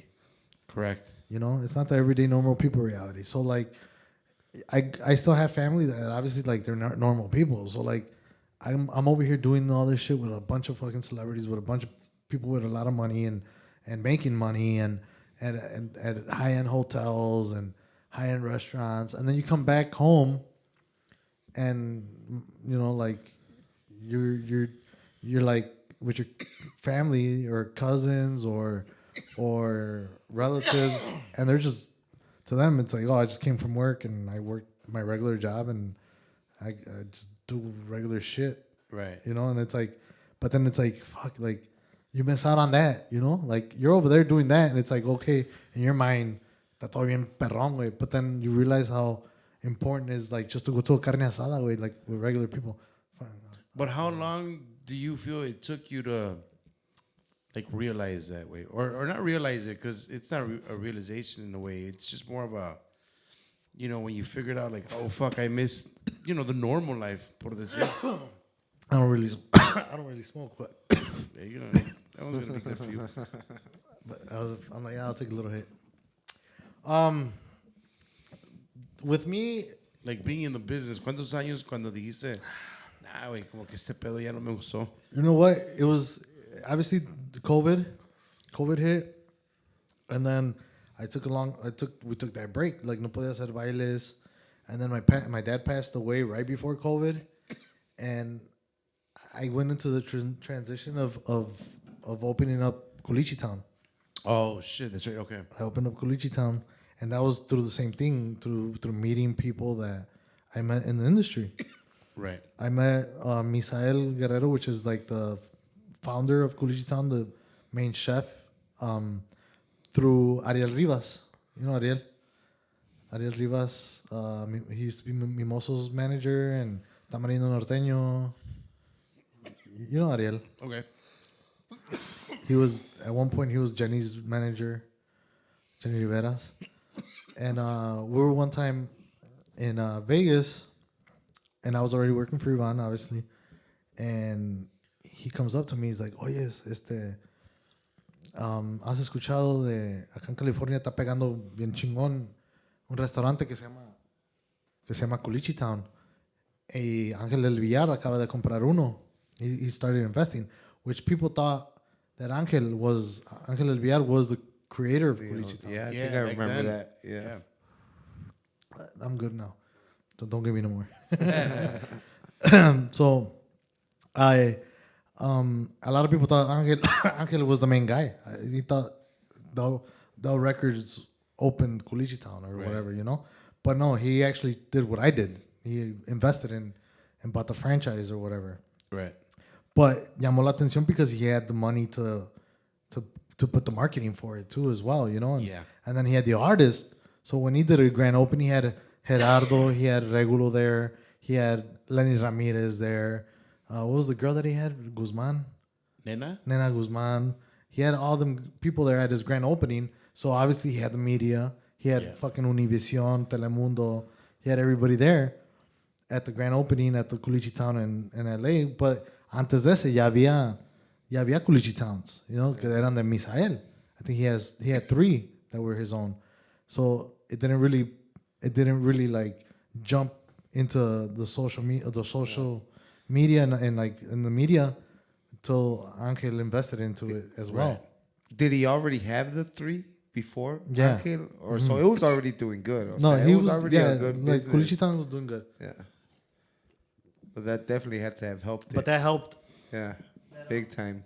That helped to boost and that made it popular, and that gave me like the idea, like, man, you know, like Ariel, we were just chilling, I think one time in Vegas at the Golden Nugget, I think at the old strip at Fremont, and he's like, oye, tengo un amigo, se llama Misael, y él quiere abrir un Culichitan en Chicago, quiere buscar a gente, pero él no conoce a nadie allá. Yeah. And he wanted me to pitch the idea to Ivan, basically. So, like how I told you, a lot of people would come to me with ideas, Yep. tell me to convince Ivan. And that was the idea. Like, he's like, oh, because I'm thinking, like, I never opened up a fucking restaurant. I don't know what the fuck it takes. You know, like, I like to cook, and I'm actually pretty good at cooking. You know, but, like, I don't want to cook for people. Like, I don't want to be in a fucking kitchen cooking for 500 people every fucking week. That's not what I want to do. Right. I cook for myself and for my family, you know? So he's like, no, pues es una franquicia. Ellos traen las recetas. Ellos traen el nombre, la imagen, todo. You just kind of have to put a team together in Chicago and find a location. Obviously pay them royalties and whatever to use the name. And then they'll give you the whole concept and you bring it over here. He's like, and Ariel was helping Misael at the time find investors because he wanted to branch out of California. So he gave me the idea, and he had a portfolio and a pamphlet of everything, and then I didn't. That's before the whole media thing with Angel El Villar. Okay. Then I come back to Chicago from from Vegas, and like within the week, it's on the fucking news. Like, oh, Angel El Villar or Del Records, abre Culichitan, and it's on Univision, and people start talking about it over here. And I'm like the only one with the fucking plug, Yeah. you know, at the time. I'm the only one with the plug and that actually knows. And I told Ivan, I'm like, Ivan, there's a fucking good ass opportunity. And he was really good friends with Angel at the time because we were touring with Gerardo, and they had a really good relationship. I'm like, Ivan, and at the time, Volcan was struggling. Okay. Volcan was struggling, and it was right across the street from Mi Tierra. Yeah. And I thought, Ivan, like, well, eventually Ivan sold Volcan, or now it's V Live, but he sold Volcan, and then it turned into V Live, and other people own it now. But and he still works there or whatever. He's still involved some. He's always involved with everything. But at that time, they were like thinking, like, man, pinche Volcan no vale verga. Like, los eventos no jalan, no estamos ganando dinero. We're losing money having it. And I'm thinking, like, what if I pitched the idea to Ivan and he opens a Culichitan at Volcan right across the street from Mi Tierra, Right. you know? And it's big as fuck. Like, it didn't have a kitchen, but fuck it, you build a fucking kitchen. And I gave him the idea. I'm like, look, and I even showed him, like, the YouTube videos of Angel's. And I'm like, talk to Angel, see how he's doing. Or, how's it going for him? And Ivan's like, no. Yo, Ivan strictly, what he does is what he does. Yeah. That's what he's going to do the rest of his life, to the last day of his life. You know, like, that's what he's never going to do anything else. So he doesn't care about restaurants or care about doing. He's like, no, yo, remember in V Live, the original V Live on Milwaukee, with OK Corral, there was a marisco place There's Islas and downstairs, and Ivan was partners with that. Yeah. He's like, no, yo ya le calé, yo ya hice un restaurante y yo lo único que fue perder dinero en esa chingadera. Yo no quiero esa chingadera.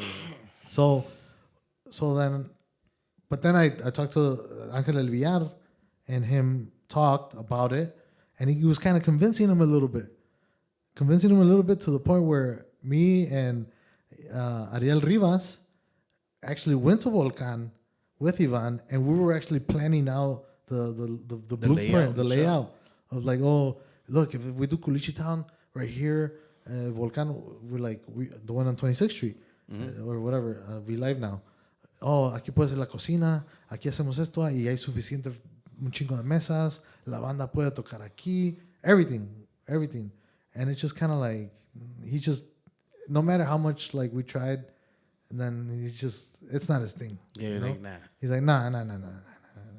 He's He's like, no, I didn't want to do it. So like, I'm like, man, I don't want to miss up this opportunity, man. I'm like, I need to try to figure it out. Like, and then I didn't really know how much it cost. I didn't even ask, you know. I just did it. At my point, like I was always just offering the businesses. Businesses would come to me. Yeah. I work for Ivan at the end of the day. Even though I'm making good money, I'm saving really good money because I'm not at that time. Like Alex said, like you go places you don't spend money because everybody buys you bottles and everybody gives you shit. So like I'm making good money, but I'm going out every weekend. I'm working, making money, and not spending any money. You know, getting everything for free and going everywhere for free and whatever, and you're not spending money. Mm-hmm. That's why I think it's kind of fucked up that the industry is like that because, like, not only Mexican, but like any kind of artist or any kind of celebrity, like doesn't fucking pay for shit. And they're the ones that make all the money. You know, That is fucking nuts. it's nuts because like Bad Bunny will go into any fucking club or any bar, any restaurant. I bet nobody's gonna charge Bad Bunny anything. You're just happy that Bad Bunny's there. But this guy's making $1 million a show. Yeah, he's probably the guy that can buy everybody drinks. Yeah, and doesn't Should buy. don't expect anybody to pay, you know. But that's how it was happening to me. I was going everywhere, never had to pay, so I was stacking up money. You know, I had good money, and I'm like, I didn't even ask, like, hey, well, whatever, like I do it, you know. Yeah. Or I find other people that might be interested because I knew I couldn't do it 100% by myself. I have no experience. And even if the guys that I didn't have experience that I invited, if they don't have experience, but at least it's more of us. So like, if I can't do something or I'm busy with us, we have people like ahí nos compartimos la responsabilidad. So I'm just like thinking, and I'm like, I had a friend back in the day. He passed away as well. He had something happen to him, unfortunate accident in Mexico. And he was a guy that I trusted a lot. I worked with him a lot in a lot of things, and he had money. He had a lot of money. And he actually owns, not anymore because he passed away, but he owned grocery stores, he owned restaurants, he owned taquerias, he owned a rancho, he owned a lot of shit. You know? I'm not gonna say his name and I'm not gonna say what happened to him, but he was one of my guys that I was like, you know what, like if it's too much for me to do by myself, I'll offer it to him and maybe he could at least give me like a percentage, or I'll throw in like, you know, like a percentage of it, but not the full thing, you know?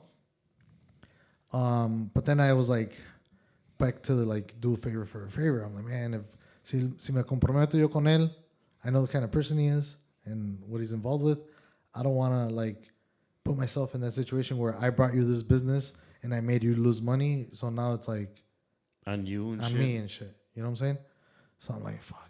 I'm like, man, I wanted it to be where it's even, where it's nothing but like guys that like are just coming up in the game and doing, you know, we're all on the same shit. Si perdemos todos y nadie se agüita. And compared to like, oh, él va a poner todo el dinero, and But it better go good. it better go good. If not, I'll probably be where he's at now, you know? Right. So it was just kind of like that. I was like, no. And he even told me, he would always tell me like, hey, cuando salga algo hay una oportunidad, yo te doy el dinero para todo lo que quieras, güey. Lo más, you know, ahí después nos arreglamos. Basically, he wanted to do it for tax purposes, you know, even for bailes. He would tell me, hey, si ocupas $100,000 para un depósito o algo, yo te presto el dinero y ya tú lo rayas como un invoice write-off or whatever. Mm-hmm. So it was like that type of relationship, and I'm like, nah, I don't want to get involved. And then I thought about other people, and at the time, Mike Favela, from how it was before, he started from 3MB, and then I Love Banda, yeah, and now he's El Jefe. Correct. He had his Marisco place, and right there, Pulaski and Archer, yeah, right across the street from Curie High School. Yeah. It was called Favelas. Yeah. Because he had hamburguesas and then he ended up adding the mariscos. And honestly, like at the time, it's the only person that I kind of knew that was a promoter and ran a restaurant. So I kind of had to pitch it to him, And I'm like, hey, bro, like, I think, you know, like this whole Culichi Town stuff. But he kind of felt like he had his hands tied, you know? Like, pues ya tengo mi restaurante y de hecho ya tenemos planes de hacer algo diferente. Compramos un edificio y vamos a remodelar y voy a cambiar favelas to a new location, which is now El Mariscos, El Jefe. Okay.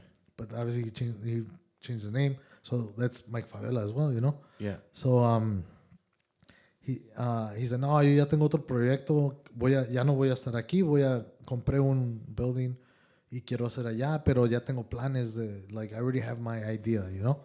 So it was like, all right, whatever. But then at that time, he was working with Miguel Herrera, and they were I Love Banda.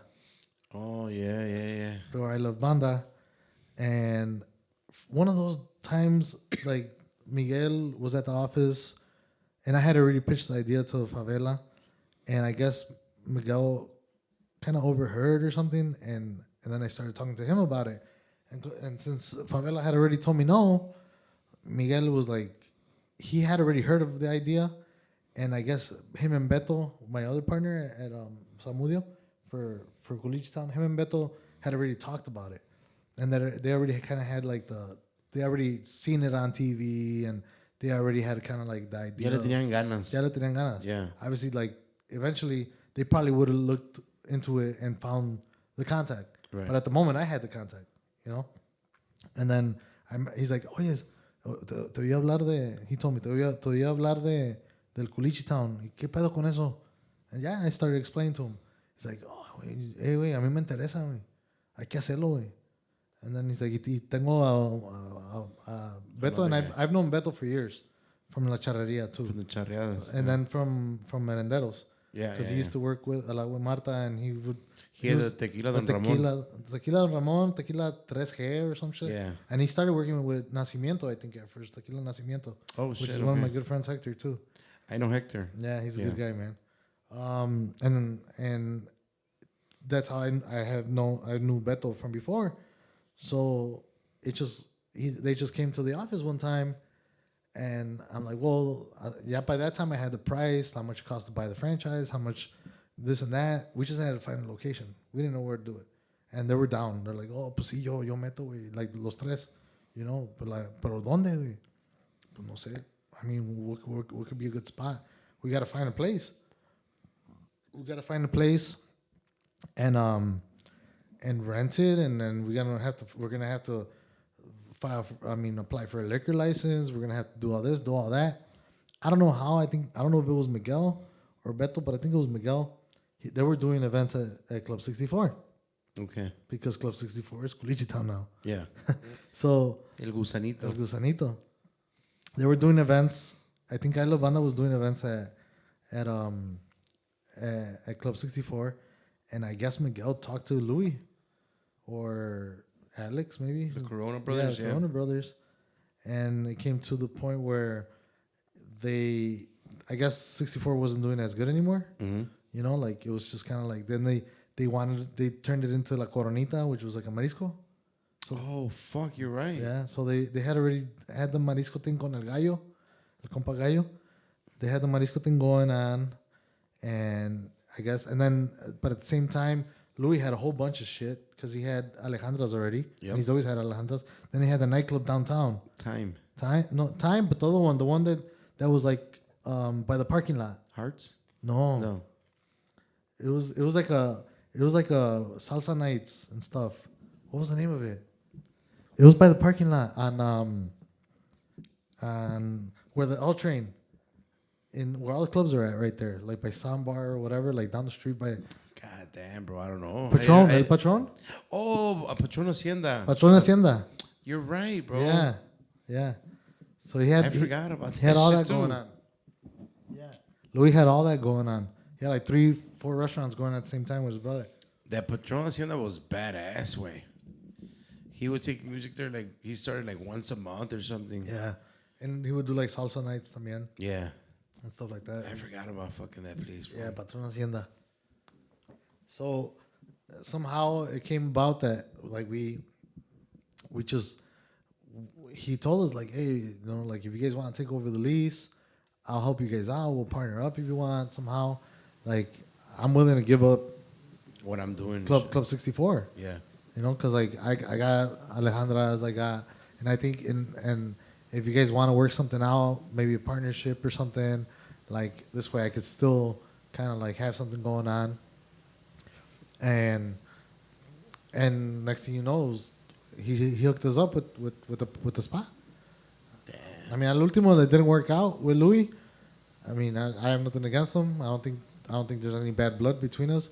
I see him, I say hi to him. You know, it didn't work out, and it just we ended up. I mean, we took over the lease, so at the end of the day, we had to stay there. You know, like regardless of Louis. So ahí ya, the rest is history. Ahí, de ahí siguió. How many years now have you had that? It's gonna be 8 years now. At Stone Park. Damn. Congrats, way. Yeah, 8 years. I remember the craziness in the beginning, bro. Oh, it was crazy. Dude. Yeah. It was. I didn't know. We didn't know nuts. shit, dude. Like I've never had a restaurant. Neither of us did it. Herrera didn't. Beto didn't. We never had a restaurant. We didn't know what the fuck to do. We figured it's a franchise. It's like buying a McDonald's. We don't need to know fucking like I'm not gonna be in the kitchen. Right. You know, but clearly it's a franchise, but it's not as advanced as McDonald's at the time. Right. You know, and even to this day, it's just different. It's not the same. You know, you still have to put. Tienes que estar ahí, güey. Tienes que. Like I was bussing tables at one point. You know, like Right. cleaning, sweeping, mopping. Like, and I'm thinking of myself. I just tengo que dar tanto, and I'll be at home collecting money, chilling. Yeah. You know, Oh, no, like, you know, I had to be fucking helping out. And it's still to this day. I still go. I do inventory. I do payroll. I do a lot of the shit. Like all the invoices that come in, I write the checks to fucking pay. I do all the, when I do it, whatever I do at Richtown, I still do it now. So it's like you're an owner, but you have to be involved. Yeah. It's not like they're gonna come and do everything for you. El que tenga tienda, que Yeah. la tienda. Yeah, exactly. So it's like, yeah, you're paying to use the name, the recipes, but that's pretty much it. You got to do everything. You got to do the fucking extra work. You got to get your own fucking employees. You got to hire your own manager. A ver quién chingados you trust. Deal with the same fucking problems. Deal with the fucking in the back en la cocina se pelean entre ellos, you know. Y luego chismes que este güey anda con esa mesera y la chingada, like. That's the worst. Yeah, that's like all the shit that I didn't want to deal with that. drama. Like, Yeah. you know, I'm like, I don't. That's not. And I'm still working for Ivan. So at the same time, I gotta go get that cafecito in the morning and at 4 o'clock. Oh, while you're running this Yeah, shit. you know what I'm saying? Yeah, So like, yeah. and I still had the barbershop. Wow. I had the barbershop going with 7 guys over there, gangbangers fucking shooting each other out. I had crazy ass stories at the barbershop What? dealing with that shit.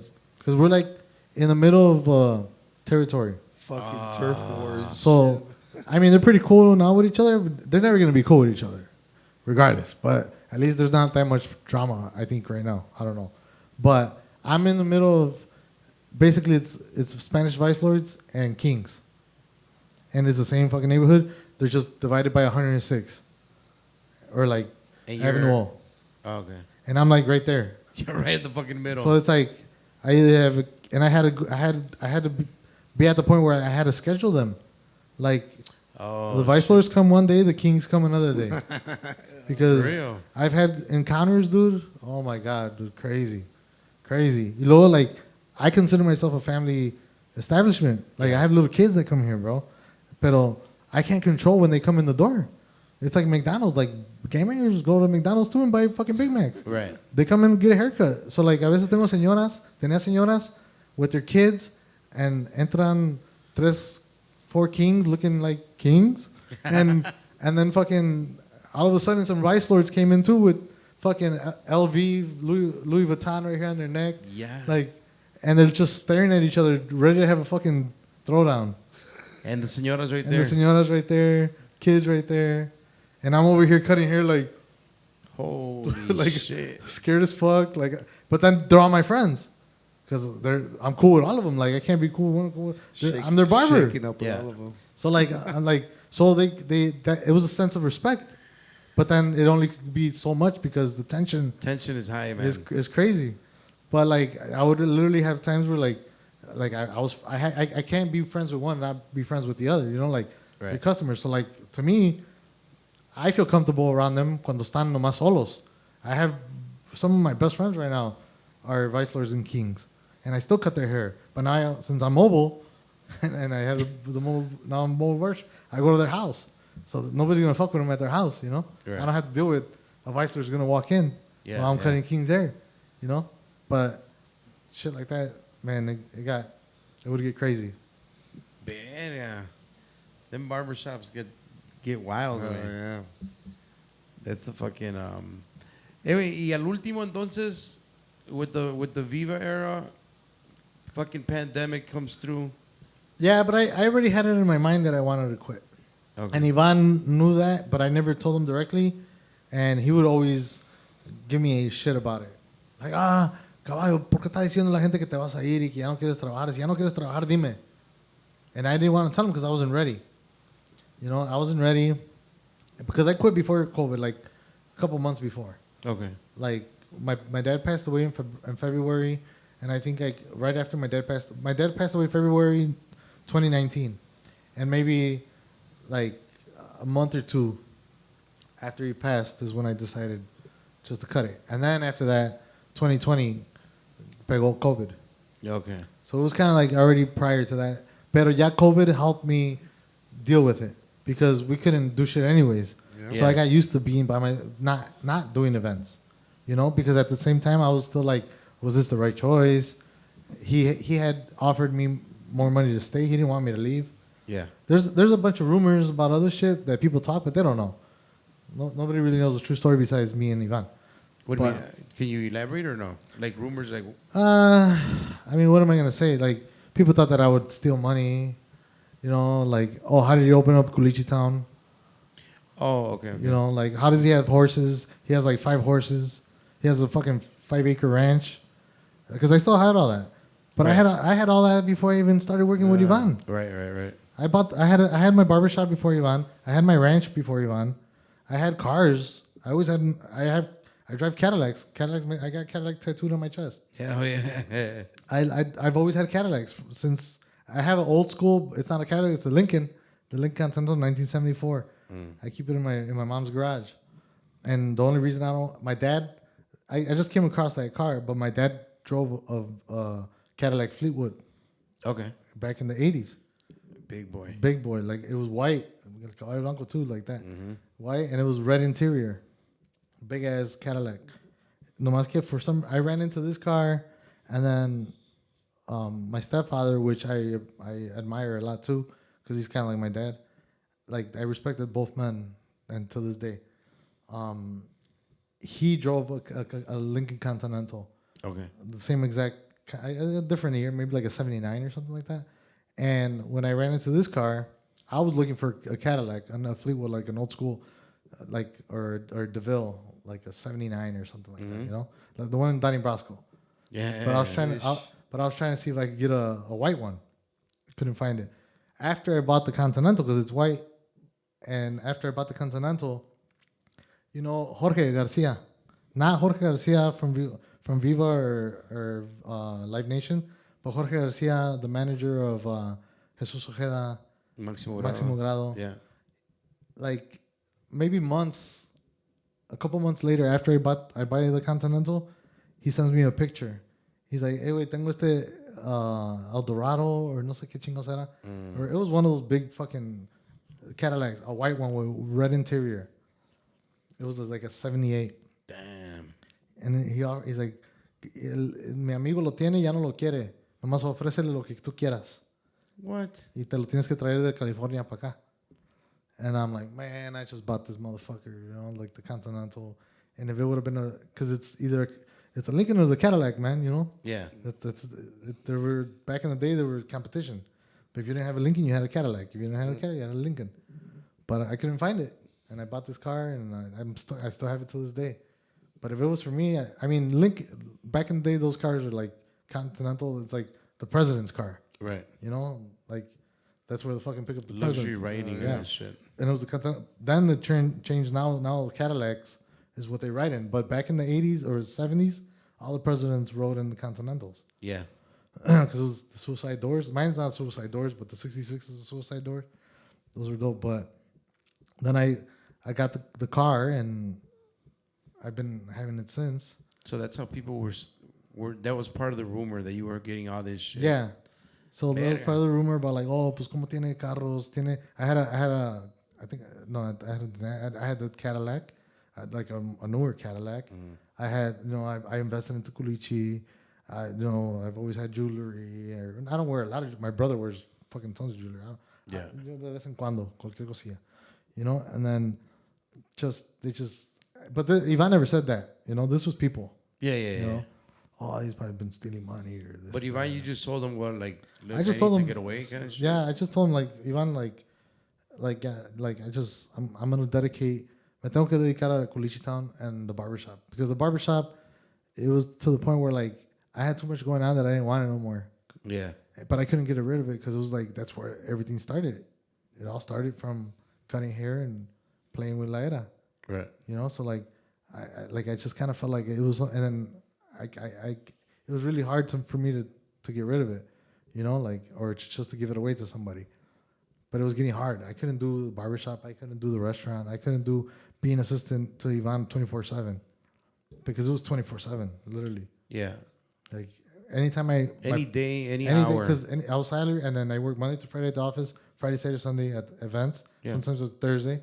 But whenever my phone rang, my phone had to be on, and I better have answered his calls. If he calls me more than twice and I don't answer, dude, it's haz de cuenta que pa qué chingados te quiero, si no contestas el teléfono, basically. So it got to that point where I just kind of I got drained, bro. I got drained. I got how do you say overwhelmed. It was just too much with the restaurant, with my dad's death, with the barbershop, with Viva being able to be 100% for the business. Right. Being able to answer every single call, being able to make sure that You're 100% attention to Viva. yeah. I couldn't do it. I couldn't do it. And then my dad, right before he passed away, the last words he told me was like, cuida tus negocios, cuida lo que es tuyo. Porque lo demás que es de alguien más nunca va a ser tuyo. So si ya tienes tu barbershop y te fue muy bien por muchos años, y ya que ahorita es we opened Culichi Town in 2017. He passed away in 2019, so only 2 years. Ya tienes restaurante, lo tienes que cuidar, tienes que hacer lo tuyo y cuida lo que es tuyo, porque puedes perder por andar ayudándole a otra gente, puedes perder todo lo que es tuyo y al rato esa persona te puede correr y le vale madre y ¿qué vas a hacer? Right. He's like, cuida lo que es tuyo. So that just kind of like got to the point where like on top of being tired and you know what, like just chasing, like I said, like it's reality, but it's not reality. It's like you're chasing a dream, but when is it going to be enough? Yeah, when is it enough, right? When are you going to be done? Like, what's going to make you really happy? Because at the end of the day, I made a lot of money. And I still got a lot of money. And I still, but now I don't chase the money. Like before I felt like if you're happy doing what you do, even if not even like the restaurant. For me, 100% my happiness where I know that I don't have to chase nobody. I don't have to beg nobody. I don't have to do anything. Is cutting hair. Because even barbers now, they compete. I don't compete. Why? Because the customer's calling me. I'm not going out there begging people to, let me cut your hair, bro, please. Come on. Right. I've been cutting hair for plus 20 years. Si la gente me llama, like, I don't have to chase the money. The money's coming to me. And it's something that I just do naturally. I meditate when I'm doing it. It's calm. Like, talking to my customer relaxes me. I appreciate every conversation, whatever they talk about. Sometimes people tell me some of the craziest shit that probably they don't tell anybody else. Yeah. Inside shit. Yeah, so like sometimes it's and I don't have to. It's not about the money. Like back then when I told you, like I did, like the industry kind of. I did it because of the music, not because of the money. Right. So like I feel like cutting hair to me, I do it, and if you could do it, the key to anybody, my advice is, if you could find something that you're passionate about and you could do it where you're happy doing it, no matter how much you make, and you're comfortable with your life, that's what that's when you're success. That's when you find success.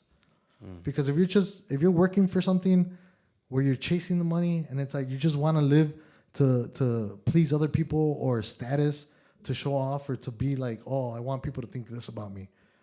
And you're not making the money naturally, where you just became a millionaire, because of what you did. Like Bill Gates, he fucking likes doing software. He don't give a fuck about the money. Like, he's gonna keep doing software. Right. And if he's good at it, the money just came in. It's like a fucking. You're not chasing it. It's just coming to you. So for me, I'm way more happy knowing that I wake up in the morning, I make my own schedule, I cut whoever I want. The days that I don't want to cut, I don't cut. The days that I have a plan to do a trip, I just take the days off. And no matter what, like, the money's coming to me. I don't have to call nobody. I don't have to convince Jimmy or convince Ivan or convince, anybody Right. to do anything to make money and to stay at that status. And at the end of the day, like, you can make all the fucking money in the world. Once you done everything, like, what else are you gonna do?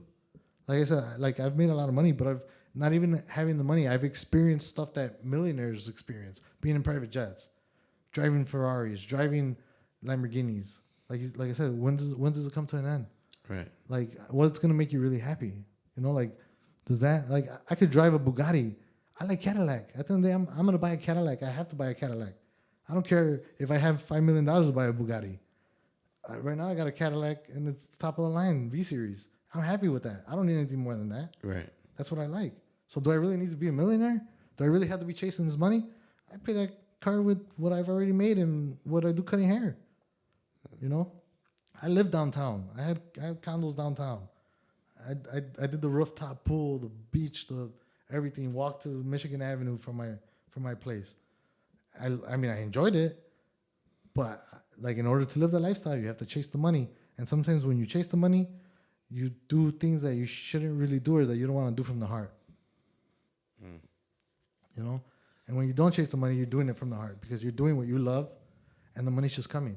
Right. And it doesn't matter if you're not rich. Like, if that money's coming from the heart and from something that you love and to do, that money is worth more than that money over here. So, like, just as long as you're living happy, you adjust your life. Like I've been at the most fanciest restaurants, and at the end of the day, my favorite fucking food is birria. Yeah. I'm gonna go to Birria Cotlan anytime, any day. Fuck yeah. Over fucking Maple and Nash. Right. If I were to die tomorrow and you tell me you have one last meal and you only have 2 restaurants to choose from, Maple and Nash or Birria Cotlan, I'm gonna go to Birria Cotlan, man. Hell yeah. Because that's what makes me happy. I don't need to go random Big time Gordon Ramsay's fucking steakhouse. Yeah. I've been to it. I'll enjoy it. I'll go. But, like, do I need that? Not really. Like, Right. I enjoy tacos, bro. Like, So was it tough for you, Wade, to readjust from that fast lifestyle, Wade, to not? no, because I still do everything. Right. Like I said, you don't have to be rich to do certain things. Yeah. Obviously, I'm not gonna do it to the same extent or as often. But if I want to go to Maple and Nash tomorrow, I'll go tomorrow. Yeah. If I want to go to, I'm going to Vegas next week. I'm taking my mom and my kids and everybody. I still go to Miami. I still go to LA, but I do it when I want. Right. When I feel like doing, and I visit who I want to visit. If I go to a concert, I go to the concert I want to go to. If I want to go, I like Intocable, I go see Intocable. Instead of before, I have to go to all these other concerts where, like, I like the music, but it's not really my preference. Yeah. So I estoy allá a huevo. Right. I'm getting paid, pero estoy allá a huevo. And it's not even my event, so it's not, I don't have, not that I don't, you're not even excited. Like, You don't have the same satisfaction. no, so like, oh, we lost. Well, Ivan lost. I didn't lose. Like whatever. Yeah. And then, or we made, oh shit, we made 90 grand today. Fuck, Ivan made 90 grand, dude. I make my same fucking check. So you don't get the same. It's not the same as being independent. Right. But then being independent is a fucking pain in the ass. It's hard. It's hard. And I don't know. It just that my dad passing away, COVID. It was just kind of like, all right, you know what? But my dad told me, like, I told Ivan, I'm like, Ivan, I'm gonna quit. Pero at that time, Eric was helping us a lot too, Erickson. Yeah. And he was like basically collecting tickets and charging at the door for a lot of our events. And he would help me a lot with when I needed somebody. And so I told Eric, I'm like, hey, bro, I'm gonna quit. I already told Ivan, but like, échale ganas, güey. So para que tú te quedes, güey. Para que tú te quedes and take my spot. Just all you gotta do is like, just listen to him, bro. Listen to him. I mean, he's an older man, bro. Like sometimes they just want attention, you know. They just want somebody to be there. Mm-hmm. Like just sit with him, bro. Like if he's drawing, let him draw. You know, like if he wants to talk to you about whatever, just let him talk, bro. Listen to him. And yeah, así te lo ganas. And now they're like fucking best friends now. Now that's like his son. Right. You know? And I just, you know, it just got to the point where, all right, fuck it. I called it quits. I told Ivan, thank you. And I still say hi to him now. I don't call him because I don't call, like I said earlier, I don't call nobody. Right. You know? I don't call him because I don't want to bother him. Like, I know his life. And, like, I'd rather see him in person. Yeah. You know, so like if I go to an event, your event, or with Rojas, and he happens to be there, then I'll go sit by him, you know, and I'll talk to him. ¿Cómo estás, Iván? ¿Cómo has estado?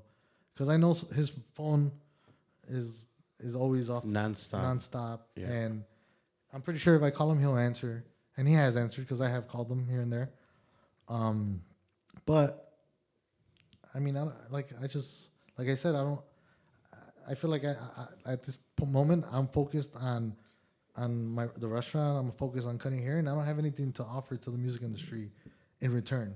Right. You know, so like, ¿para qué les hablo a la gente? You know. Yeah. Because I know how the industry is. Like people, si te dicen hi, te van a saludar. Oh, cómo has estado de la chingada. But at the end of the day, you got nothing else to say. ¿qué onda? ¿Me vas a ofrecer algo? Sí. You know. No, pues nomás te llamé para saludarte. Ok. Para la otra ya no me contestan, güey. Que todavía nomás llama para chingar. Ya no se baila este güey. Me llama para chingar nomás ya. Oh, bro, that was fucking badass, way. I mean, so much shit that you said that, you know, I didn't know a lot of the, you know, the Indiana stuff, bro. That was fucking, I appreciated all that information too, way. Yeah. Y ahorita andas en tu trim, the mobile. Yeah, mobile. También is another thing that after COVID, they closed us down, the barbershop. Uh-huh. And actually, Beto, my partner from Culichi, Zamudio, he had a little bus, like a school bus, a pace bus, Okay. a mini bus. And I guess he was gonna try to turn it into a party bus or like a mobile service because he has an agency, Okay. Alianza Travel in Joliet. He sells airline tickets. He's like, no, pues yo lo compré porque pues pensaba hacer una escritorio aquí y manejar y venderle boletos de avión a la gente a la casa, like a mobile agency. Agency. Oh, shit. Yeah. But he never fixed it. He's like, pero pues ahí está el camión. Si te sirve, agárralo y empieza a ver si te funciona. And bro, the minute I fixed it up, I put like a TV in there. I put the barber chair. I put you know I put flooring. I fixed it up pretty decent, but I know it wasn't mine. So I'm like, and he told me, si lo quieres, te lo vendo. Ya después me lo pagas, whatever. It was an older car. It was an older bus. And I'm like, well, I'm going to try it, you know? Let me see. So le di una manita de gato. I didn't put no more than $1,000 into it, you know, like to make it look nice. Plus, shit that I already had. Dude, I fucking posted it on Facebook or Instagram. It got like 3,000 shares, bro. Holy shit. And people were calling me from everywhere. Because all the barbershops were closed. All the barbershops were closed. Yeah. You couldn't get a haircut anywhere. The fact that I have a private bus where it's one-on-one, quarantined, it's safer. I don't have to go inside your house. You come into the bus. Obviously, like at the time, I was wearing masks, gloves. I clean it and everything. Dude, I was getting calls. Man, it was to the point where so many people, I couldn't even take care of everybody. But I was getting calls from far, dude. Like, people expected me to go. I had calls from Skokie, Evanston, and at the time, I think I was here downtown too, and then hearing back from downtown to Indiana when I was living downtown. But it was insane, dude. Like, I'm like, man, I can't. And then on top of all the people that lived around me that I already knew, that knew me from the trim, or that just saw the post, that live in the area. Right. So, bro, I was doing, and then that's when I was like, fuck, I don't need to do events. Like, man, aquí estoy ganando un chingo de feria, güey. You know, and then I was mobile, so I could charge more. Right. You know, minimum $50. Minimum. I have customers that pay me $100. Right. And I'm doing, at that time, the most haircuts I was able to do in one day was 17 haircuts. 17? 17 haircuts in one day. Man. And I still do plenty. I don't promote it as much. I don't post too much because I'm so busy cutting hair that I don't have time, and I'm not good at content creating, you know? Like Yeah. I'm not gonna have time to like make a video and a reel or whatever they're called. Right. So, and then out of respect, I don't like to record my customers, you know? Like I feel like it's like, oh wait, let me record your fucking. Yeah, it's supposed to be a little bit intimate. Yeah, and or like private. I'd have to ask them, hey, can I record your haircut for my social media? Yeah. And I don't like asking. You know, Yeah. I'll post one video every 3 months. You know, like of me cutting hair. But I'm always busy cutting hair, dude. Like, but then back then it was, I mean, if you think average haircut is like 45 minutes, I did like 17 haircuts in one day, and on top of that, I'm driving. Yeah. So it's like I literally worked like 14, 15 hours that day. Fuck. And it was multiple times.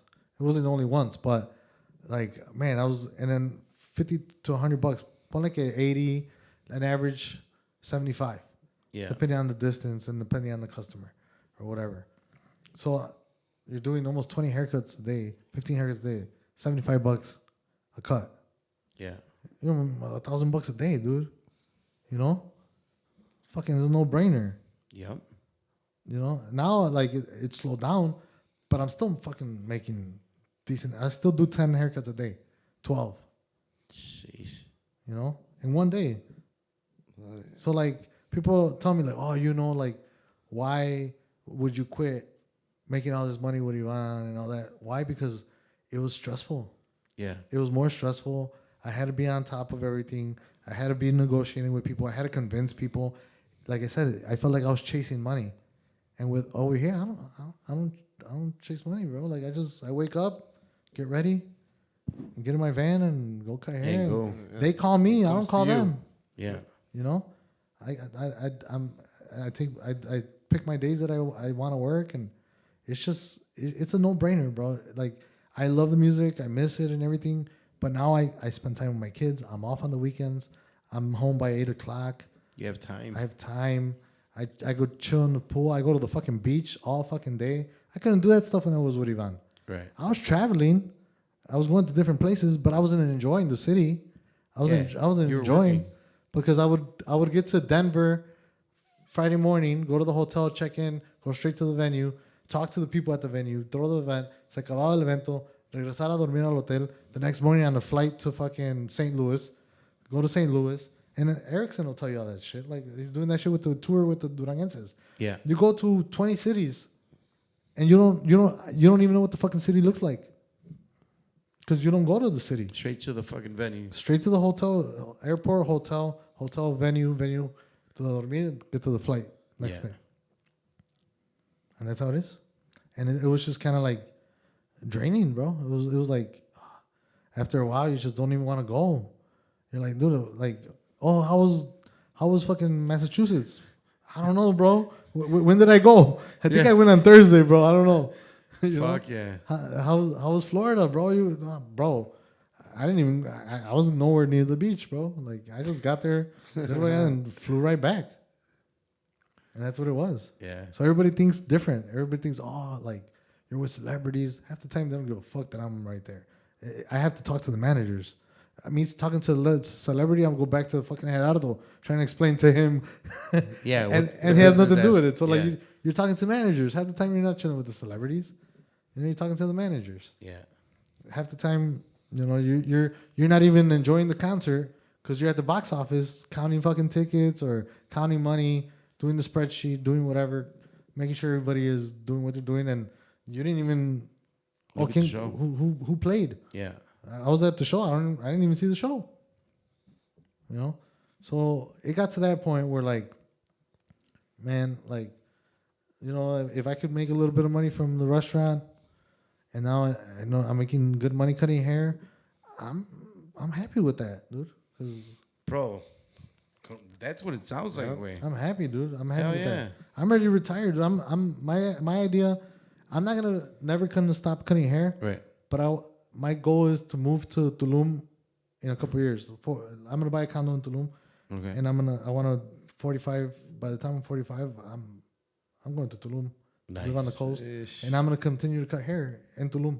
Yeah. But not because I need the money, just para platicar con gente. Güey. Yeah. You know, Badass. That's a plan. and for sure. just like I want to live in Mexico, and people think, Ryan, bro, you're only 45. What the fuck, bro? Exactly, I'm 45. I want to enjoy, still like, fuck. I'm still gonna be. Yeah. I'm gonna party. Like I'm gonna go to live a relaxed life. But if there's a fucking dope ass party, beach party, and fucking with like with fucking girls in thongs and shit, I'm gonna be there. Fuck. Hell yeah. I'm gonna be there, but I don't want to be there when I'm 75. Right. I want to be there at least when I'm 45. You know, like that's my plan. I mean, hopefully, knock on wood, Yes, sir. que todo, si Dios quiere. And like I said, I think I already did everything. I already did enough from the age of 16 to now, when I'm only 42, that I don't have an itch for nothing. Yeah. Nothing. Like you could tell me, think of something, and I'll bet you I've done it. You should buy like a baseball team. I'm not a baseball team, but I probably don't want to deal with that shit. But like I mean, when it comes to like cars, parties, restaurants, Like the shit that we all like everybody, yeah. like Clothing. clothes, everything. Like once you do it, it's like, what's next, bro? Yeah. Like, hasta dónde vas a llegar? Like I said, like, does that really fucking make you happy? Like, no, dude. Like I said, I'd rather eat birria all day. Oh yeah. You know? Oh, yeah. And that's it, dude. Like, just chill, bro. Relax. Enjoy the second part of my life. Hell From yeah. 1 to 40 was one thing. Tu otro Now that capítulo. from 40 to 80, si Dios quiere, es otro pedo. Maybe I have to conquistar Mexico. Güey.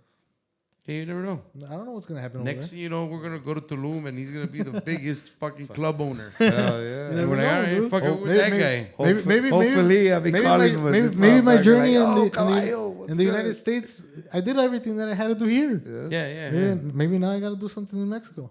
At a great age with a shit ton of experience, man. Fuck yeah. Bro. Pues ahorita aquí es la parte donde aprovecho, bro. Where can people find you as far as like your, to make an appointment for cuts or how do you go my around social media, I always keep it Caballo_Real_cuts with a Z. And in Facebook, también I got it Caballo Real Cuts. And obviously, I just changed everything now to cutting hair, bro, but I focus on that. Correct. Everybody that, like, if you want to get a haircut, like, you're more than welcome. Hit me up on Instagram or my logo right there with my number, Yeah, right on On cue. cue. On cue. business number, or whatever. Thanks, Fry.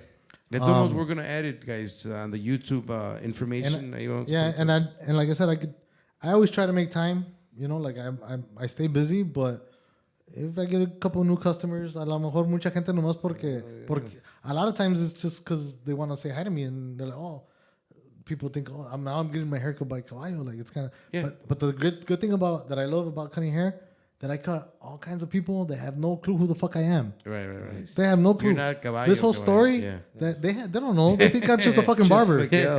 I have Morenos. You're just Miguel. Miguel. Yeah. the I have barber. Morenos a lot of Morenos are my customers. I don't talk to them about this. Yeah. They don't know who the fuck. They just know that I'm the barber and I'm good. Yeah. I have Güeros, same thing. White people in Indiana, they have no clue. I don't even think they know I have the restaurant. Right. Hey, what's up, Tom? How's your day? Oh, cool. Yeah. Did you watch the basketball game yesterday? Yeah, the Bulls won or whatever, Yeah. And that's it. They know me as the barber. That's it. And that's what I love about it. Yeah. Sometimes I don't want nobody to know me. I just want to walk into a regular bar where I can sit at the bar and just be me, be a regular person. Yeah. That's funny, right? Yeah. That's funny, bro. That's kind of something that Alex kind of said to at the end. And then shout outs, bro. Like, well, you all my wanna guys, say man. special I mean, shout-outs? I wish I would have talked a little bit more about Alex, because me and Alex got stories, man. we're gonna bring you back, way. Part 2. Fuck yeah, we'll bring you back with Alex. I mean, Yeah, I mean, We'll do another 3 hours. I mean, fuck I yeah. didn't touch base with any of the promoters from Chicago Because Yeah. I feel like I was just talking more about me, Correct. about my situation, you know, like that. But man, Cultura Shy, obviously I love Banda when it was I love Banda, and you guys Aguacate. We did a whole bunch of shit together too. Los Compas over there in A-Town. Yeah. We did a lot of stuff with Hera and Well, and fuck, Alex. 2016 is when we started, bro. And we were like, the Legado, that was the first, like, band that we had fucking did. And we actually went over them that day, you That's know. what I'm we saying. Had, Like we had all this fucking we're already shit, going you know? almost like what 3 hours. 3 hours. And No, we're- and yeah. you're barely starting telling me shit. No, you know, yeah, like, yeah. there's stories forever. I didn't touch, you know. So shout out to all Rojas, you know, like El Carnitas, like my guy when we first started. He's a whole different story. Yeah. Personaje. Man, I'm gonna miss a lot, man. You know, you guys, you know, Los Compas, Aguacate. Who else did I fucking work with, man? A lot of guys, man. Even, rest in peace, Flex, Vision. Yes, sir. I did a lot of stuff with, man, all the charros and all the stuff like in las coleras. Man, I know I'm missing a whole bunch of people that I work with, Yeah. man, and I feel bad, but like you said, we'll come back. Yeah, no, we are. We're gonna For bring you sure. back. If you Wayne. want, we'll touch base and I think we're gonna do that. I had mentioned you earlier. We'll bring Rojas, you, Yeah, Alex. or- You know, we'll have a. even Beto, like you said, you keep on one. Bro, I've been telling Beto Camacho, Beto, stop being such a fucking pussy, bro. because I did a lot of stuff with Beto too. when Yeah, we right. first started, yeah. Man, si Beto jala, güey, tú te vienes con ese güey también. Like, well, Yeah. That's the official invite, Beto. there you go. Yeah, we could do a whole thing or whatever. I mean, We'll do we'll see. something We'll cool. see the reaction of the people with this interview. Yeah. Si vale la pena y la gente quiere más. Que dígalo, ¿verdad? Yeah, Que se jane el otro. we'll do another one, man. Hell yeah. Compa, ¿cómo vio el episodio, bro? What can I say, bro? Bien chingón. La neta, in one of the little breaks that we took, I was telling Compa, like, holy shit, I didn't know all that fucking beginning story of Caballo. Obviously, we met when, you know, like 2016, when we were fucking doing events together. And, pues, like you said, we fucking had a great time a lot of times there at fucking C Club, partying the fuck up. And it's just a badass story, bro. La neta, I congratulate you. I'm happy for you because it really does sound, bro, like you're fucking happy. You know, like you did all that shit and it was cool, but that's not what you need in your life. You know, what you got right now is what you need and you're happy. So that's badass, bro. Like you said, that's success, you know, in my eyes. You know, the fucking plan that you got for the future, fucking that's even more badass, bro. Fucking be a fucking barber in Tulum, chilling, you know, like, Yeah. qué chingón, bro. Todo, I fucking congratulate you again. Y pues, we definitely got to do this again, bro, because this was just the surface of the. And another thing, I feel like I did all the talking. I didn't really let you guys That's what it's all about. elaborate. You know, Yeah. That's the no. good part, way actually. I asked too many questions, but Sometimes it's actually hard to get the guests to talk, way, to get it going and You to gotta- feel comfortable, way. On the first break, I told him, like, all right, he's getting comfortable. I can tell. and a couple of these. Those actually. help and shit. Yeah, Sí, sí. Nah, güey, pero pues caballo, de todos modos, you know, no nos alcanza el tiempo, güey, para hablar de tanto detalle and everything. Yeah. But, you know, if you're down, you know, we'll do another, bro. And we'll do some periodically just to touch Yeah, base. maybe. You know, you still have Culichi Town, you know, whatever. If anything ever happens that you want to announce, let us know. We'll fucking announce it. Yeah. Pero, pues, mi respeto, güey. ¿Qué te puedo decir? I didn't know a lot of the Indiana part, like I told you earlier. We also share a mutual friend. I don't know if you still fuck with Jera. Yeah. He's the guy that kind of linked us up as well. Yeah. Shout out to my boy Jera. Ya tengo años que no sé de él, but I mean, that's another thing that just popped into my head. But, bro, awesome, bro. Congrats, way. I'm glad that you were able to readjust or just to adjust to like normal life because it's kind of tough when you're in the night lifestyle Yep. to just go back to being normal, way. Pero, pues qué bueno, way. que Getting you- old. Yeah. how- Oh, yeah. you know. Yeah, everything kind of So- slows down and slows shit, you right? down. Yeah, bro. But we for sure this is not gonna be like, shit, we're never, bro. We want to bring you again. Let's make it happen. Yeah. Thank you for coming, way. No, thank Que you te guys. hayas animado, Thank güey. you guys for having us. Hell yeah, having bro. me. Para everybody that's watching, my compa, Fry, Mechudo, Georgie, thank you guys. sir. Subscribe. Hope you guys enjoy. Estamos para la próxima, viejones. Go read a book. Huevo. Puros Compas podcast. Y somos compas. This episode is brought to you by Casa Humilde Cerveceria. Shout out to los hermanos Lopez, born and raised in the north side of Chicago, in the Hermosa neighborhood to be exact. Everybody asks us, hey, where can I get some AMG beer? Hey, where can I get some Casa Humilde beer? All you got to do is go to CasaHumildeChicago.com, pop in your zip code. You're going to get all the locations. Go get some beer, go get some chelas, and go visit them at their new location out there in Forest Park. Casa Humilde Brewery, ya se la saben, son del quemado los pelados. This episode is brought to you by Frontline Autoworks, 1751 Albright Road in Montgomery, Illinois. All my people out there in the western suburbs, go check them out. Aurora, Oswego, Plano, Yorkville. Go get your car checked out. General Mechanic, they specialize in wheel alignment, transmission. They also do the Lyft and Uber inspection for all my drivers out there. Go check them out. You can make a scheduled appointment for an oil change for your AC recharge, 630-692-9704. Or feel free to visit them at their website, frontlineil.com. This episode is brought to you by